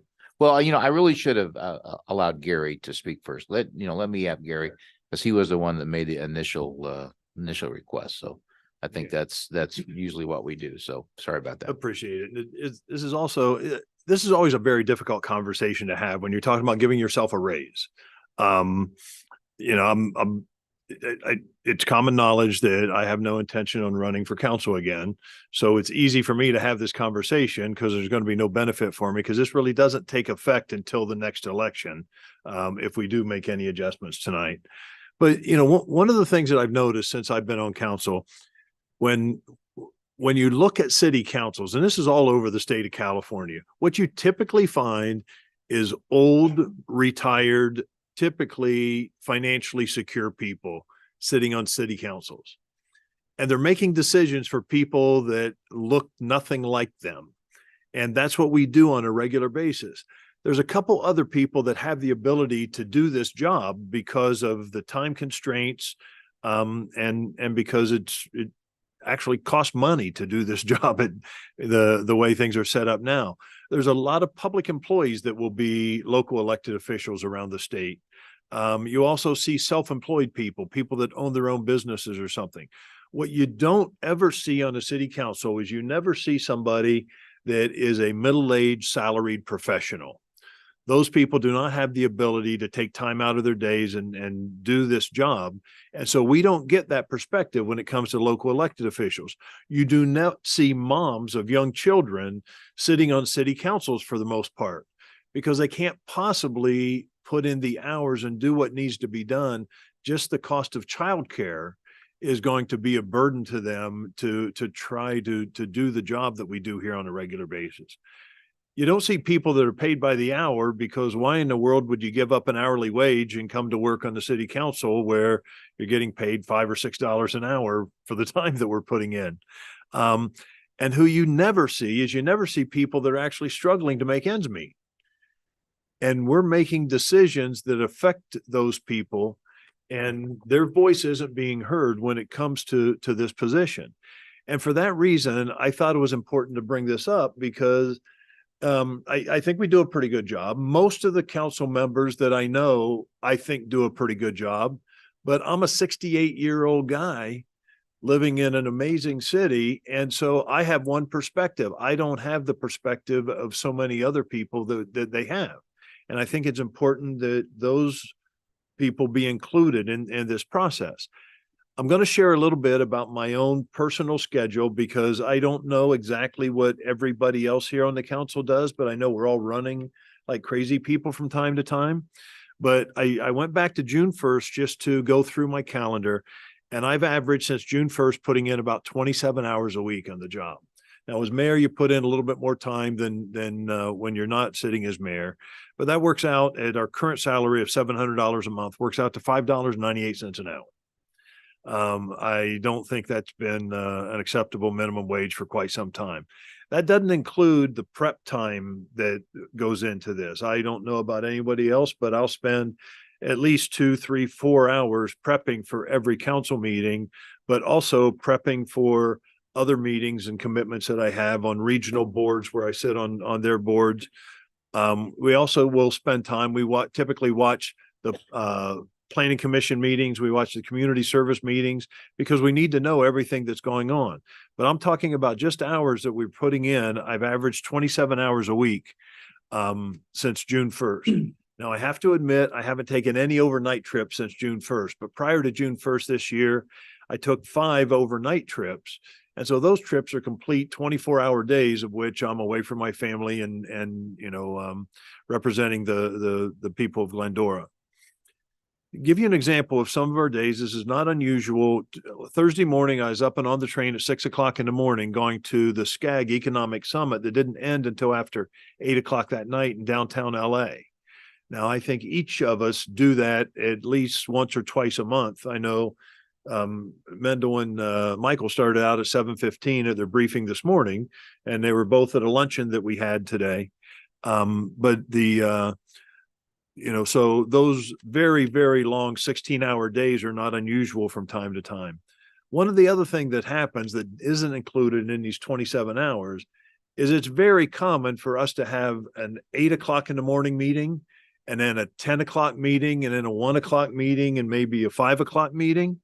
So we may only have 4 hours worth of meetings for the day, but we've just spent 10 or 12 hours.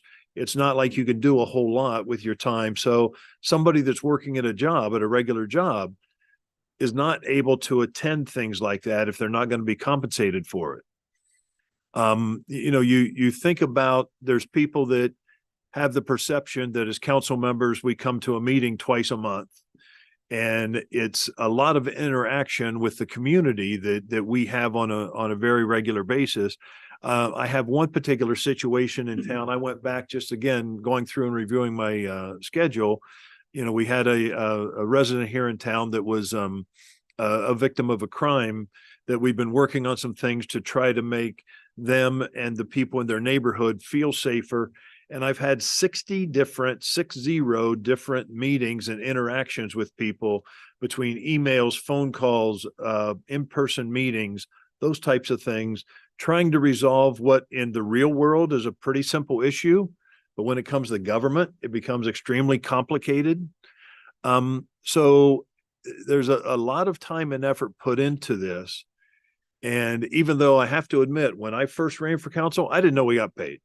I had no idea. That wasn't part of my motivation, but that also goes to the point of that wasn't important to me, because I had the ability to do this, whether we got paid or not.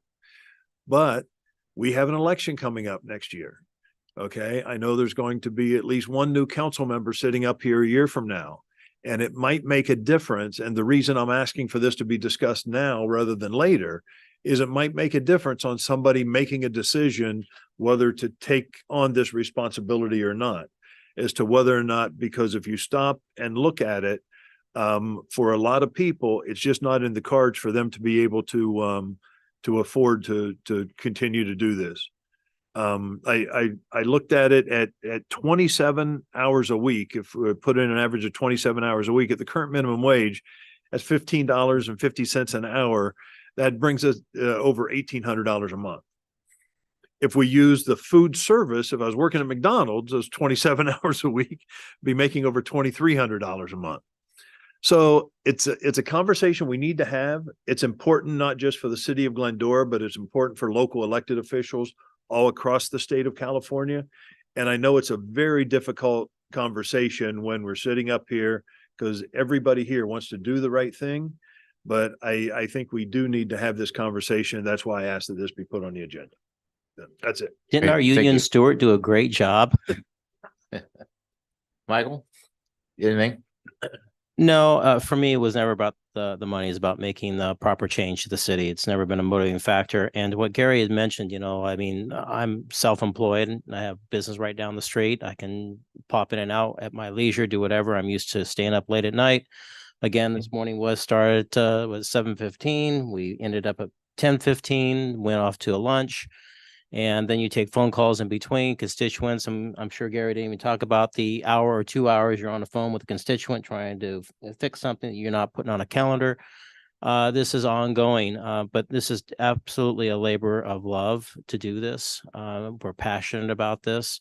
I'm inconsequential one way or another, but I can see the point made that this might be a differentiating factor for someone being on council at $1,600 a month. That's the maximum we can go. Plus, the healthcare is probably be even larger.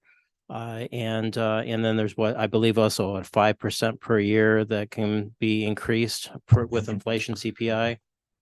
That would have to be a separate council action, but Right. But in the future, and that's the way it is now. Just the city council has not done that for a very long time. very, very long time. So, again, this is a passion that we are here because we love our city so much and we live here. So again, Gary said it very eloquently about what the days are like. And I'm sure it's more than the 27 hours a week that you're putting in, because I know that my schedule is quite impacted as well with the phone calls, the emails and things of that nature. And then you've been taking the brunt of that as mayor this last year because you do answer all the emails that come directly to all of us in the city council. So, I'd like to hear what everyone else seemed to say on this matter. Thank you, Michael. Karen? Anything? Well, my daughters were 4 when I got on the council, and I worked more than one job at one time. So yes, that's true. But I guess one of my questions is the 1,600 that we're starting with the maximum. Was there a reason that we went to the maximum and not somewhere in between?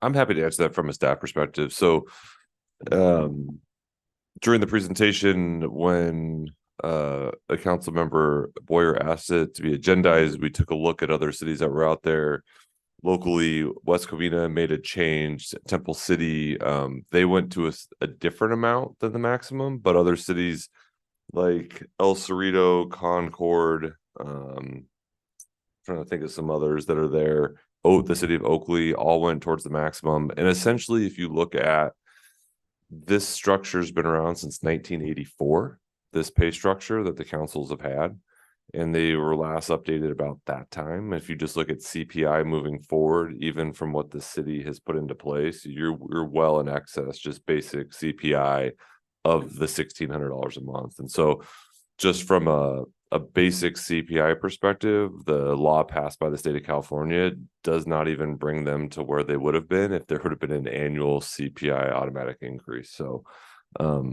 also, I think it's important to add that the city of Glendora does not have stipends for everything and pay council members for going to meetings and sub meetings. And we don't have that. Council members here don't have a car allowance. other local cities around us have stipends for meetings, they have car allowances, they have all these other things that add to the compensation. So when we looked at kind of the benchmark analysis, the city of Glendora was low. And so proposing something at the maximum you can by your population threshold isn't egregious by any stretch of the imagination. It doesn't even match CPI when the state originally put this forward in the 80s.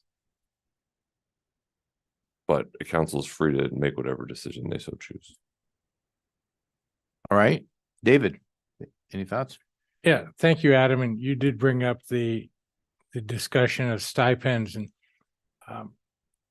looking at what some of our neighboring cities have done and some of the comments that are made from those results. People look at, wow, it's 160% increase type of thing.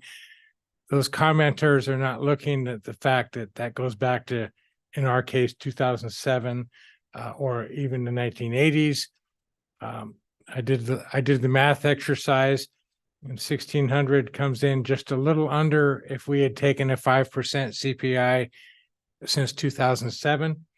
And the fact that we are not in the news in a negative fashion like some of our neighbors in other towns that do the stipend thing and milk that to death.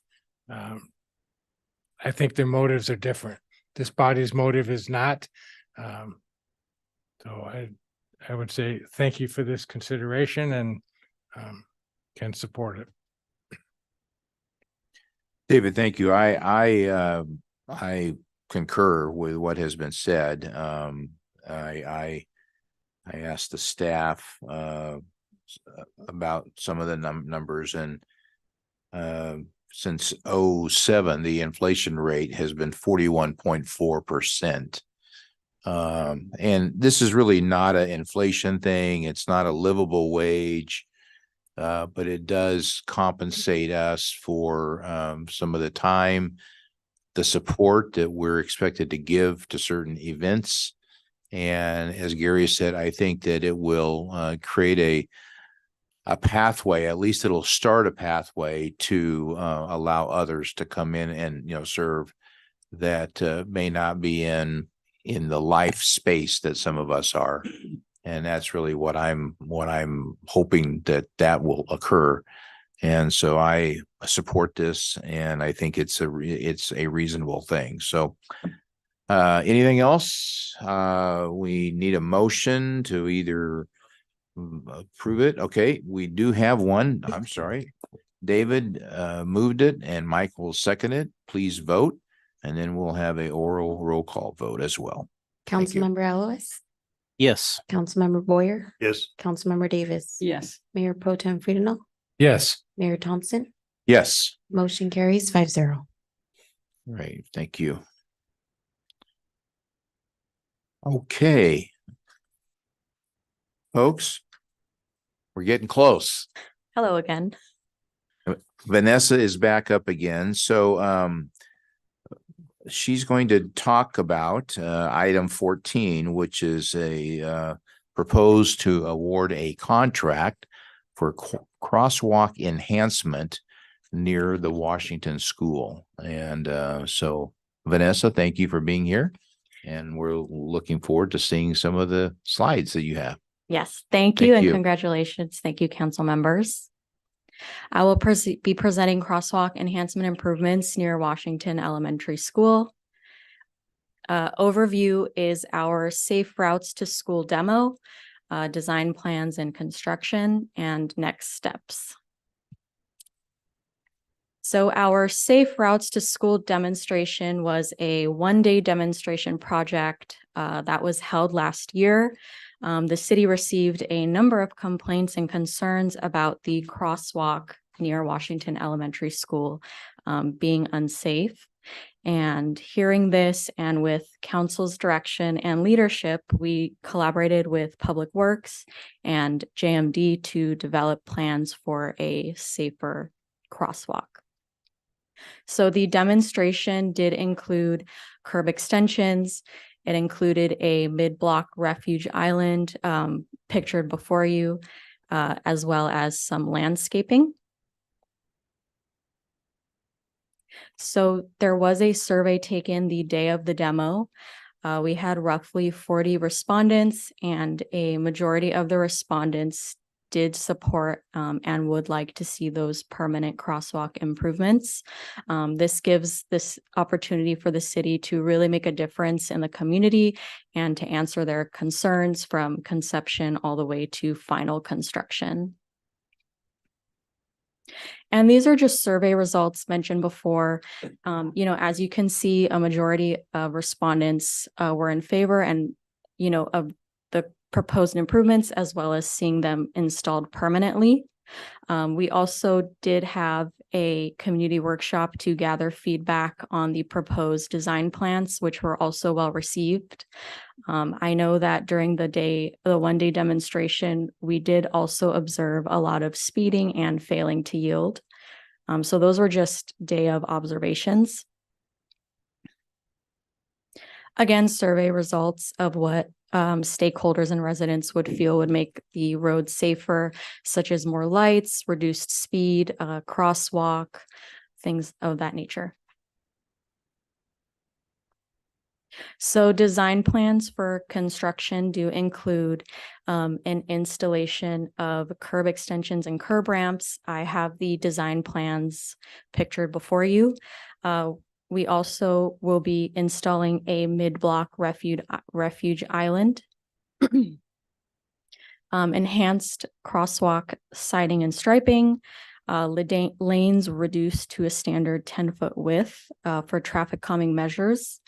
We will be having solar-powered rectangular rapid flashing beacons. Those are the bright yellow signs that show you that a pedestrian is crossing. We will also be having in-pavement flashers in the crosswalk, as well as a pavement resurfacing. So next steps do include giving the contractor a notice to proceed, followed by a pre-construction meeting before we start any physical work. And then we will begin construction. Anticipated completion date is early 2024. I will say there will be about a 10 to 12 week construction timeline. That just includes, we're very well into the holiday season with other holidays coming up in January, and as well as any delay in material. So before you are staff recommendations to the City Council. And I'm happy to also take any questions. Thank you.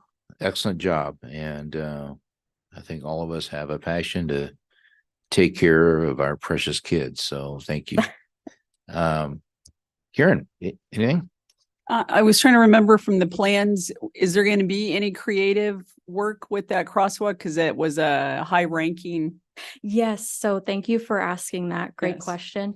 We did ask that as a question. However, per MUTC standard, which is uniform traffic control, we will be enhancing it, you could say, with the bright, like orange yellowish paint. So we won't be doing colorful or kind of designed crosswalks, but we will be doing the bright colored crosswalk striping. So if maybe somebody like Stephen Mateer went out in the middle of the night and added some design in between the different stripes, it would, oh, look at that. That's creative graffiti. Exactly. All right. Thank you. Thank you, Karen. David. Stephen, shall we go try the safe refuge together on that? Standing in the middle of a freeway is always exciting. Wow. Great job. Thank you. Thank you. Michael. Thank you, Vanessa, for the report. I had brought this up before. Gladstone's a very busy freeway, if you will, and it's street calming and everything. The concern that I had was the center median there. I love the bulb outs because that's safety for the kids to go back and forth, but the center median in there, do we do any studies on that as far as if someone's going to hit that? Are you going to be a target? So no studies on that. I will add, though, that it is a raised mid-block island. And launch pad. Yeah, well, no. So it's raised. So we're hoping that, you know, oncoming vehicles and drivers do see that. And there will also be the rapid flashing beacon in the center on that mid-block refuge. So we're hoping that's really what captures, drivers' eyes, because there are currently just 2 on each side of Gladstone that no one seems to notice. So this is our effort of really trying to make pedestrians more visible to drivers. So since you brought it up, what triggers the stop sign, the illuminated stop sign? Yes, so great question. So we'll be installing push buttons on each side. So once a pedestrian does push that, it does trigger the flashing signs as well as the in-pavement flashers. Oh, So hopefully they'll be able to see all those lights. one would hope. Yes. Thank you. Thank you. So on that last point though, so that's like is down at high school on Valley Center, correct? Correct. Yes. That's really nice. Yes. So, thank you. Thank you. Second thing, and I'm sure you've attempted or will attempt to do this, but will the heavy work be done during non-school hours? So great question.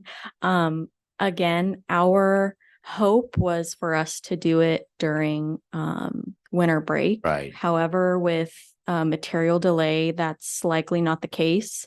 But we're going to be working with the school closely to, avoid any kind of, pickup and drop off times. We're going to mitigate as much, unnecessary, issues that can arise. And then we're going to try our best to do, as much traffic control as we can. Great.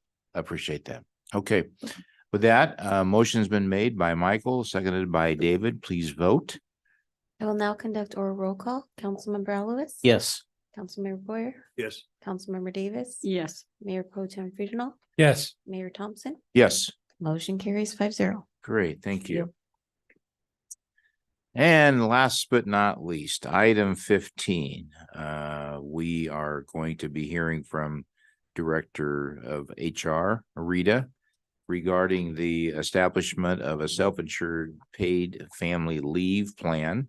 And we had that, and then it went away, and now we're bringing it back. So the floor is yours, Rita. Thank you for staying here and for being such a warrior at such a late hour. So thank you. Of course, no problem. Thank you. Good evening, Honorable Mayor and City Council. Congratulations, Mayor Pro Tem and Mayor, on your new appointments. My name is Rita Windling. I am the Assistant Director of Human Resources. Tonight, for your consideration, is the proposed adoption of a paid family leave program that would provide short-term wage replacement benefits to eligible employees who require time off of work to care for a serious ill or injured family member, to bond with a child, or a qualifying event such as an adoption or a military deployment of a qualifying family member outside of the country. Previous actions, as you mentioned, include the elimination of participation in the California SDI plan for AFSCME employees on January 1st, 2021. California STI was replaced by private short-term and long-term disability plan with Lincoln Financial in an effort to provide a more robust benefit that covered employees. However, we inadvertently eliminated the paid family leave coverage that was provided under California STI. As you might be aware, the recruitment landscape continues to affect the city's ability to attract and retain employees. It is important for the city of Glendora to offer a comprehensive benefit package to stay competitive in today's job market. Adoption of this plan would be a tremendous step in the right direction for all employee groups. The proposed program is in line with the strategic plan goal number 3 of employee retention. This program is in similar design with the state of California's paid family leave program, offering the following benefits: wage replacement of 60% of base salary for up to 8 weeks. Leave can be taken intermittently or continuously. To be eligible, the employee must be a permanent city employee, including some part-time positions. the employee must have earned at least $300 in wages in the preceding 12 months and experience a lost wages resulting from the need to provide care for qualifying family members and a qualifying event. Paid family leave can be used in conjunction with other applicable leaves, such as FMLA, Family and Medical Leave Act of 1993, which is a federal plan, and CFRA, California Family Rights Act for California. This plan would be a self-insured insurance program similar to our liability and workers' comp programs. If approved, the program would go into effect January 1st, 2024, with one retroactive benefit for an AFSCME employee who recently became a father for the first time. It is staff's recommendation to approve a paid family leave program for the city of Glendora. Thank you for your consideration and any questions. Rita, thank you. I appreciate that. Well done. Any questions for Rita regarding this program? Oh, but I thought we Michael, already had it. Gary, Karen, David, you're all okay? Okay, a motion has been made by Karen, seconded by Gary Boyer. Please vote when that pops up on your screen. I will now There you conduct go. oral roll call. Councilmember Elowis, Yes. Councilmember Boyer, Yes. Councilmember Davis, Yes. Mayor Pro Tem Friedel, Yes. Mayor Thompson. Yes, Motion carries 5-0. great. Thank you for your Thank you, time. Rita. Roxanne, you've done a great job with all of this change, so thank you. Thank you. Good job. Appreciate it. Well, this takes us to the end of our meeting and the end of 23. Hard to think that that's true, but it is. So we'll go around, and if anybody wants to say a final word, that would be great. Karen, we'll start with you. Thank you. Yes, I would like to know if maybe on a future agenda, January, February, we can have a conversation about our sister city relationships. We have the one with Mocha, and they're inviting us in October to go for a big celebration. And also Merida, Mexico, who we previously had a relationship, is interested in maybe starting that up. So I think to have a full conversation about our sister city relationships going forward would be helpful. I'll second that. Yeah, I was gonna say, we need a second on that, so that's good. So we have that. So Adam, you can work out the We will details there. agendize that for January, early February. Because I would like to add, in our conversation, we talked about this might be a great opportunity for us for our multicultural event that's going to be coming up in May. Yes. It'd be nice if we're going to move forward with this to have it, make that part of our celebration. Great. Michael, anything? Just a Merry Christmas and a Happy New Year. Gary. Merry Christmas. Everybody stay safe and have a great new year. David. Yeah, ditto. Thank you. And Happy New Year and Merry Christmas. And I would say that too. I hope that we will be able to speak and show love and exercise grace and exhibit hope to everybody that we see, the family that we have, the friends that we have.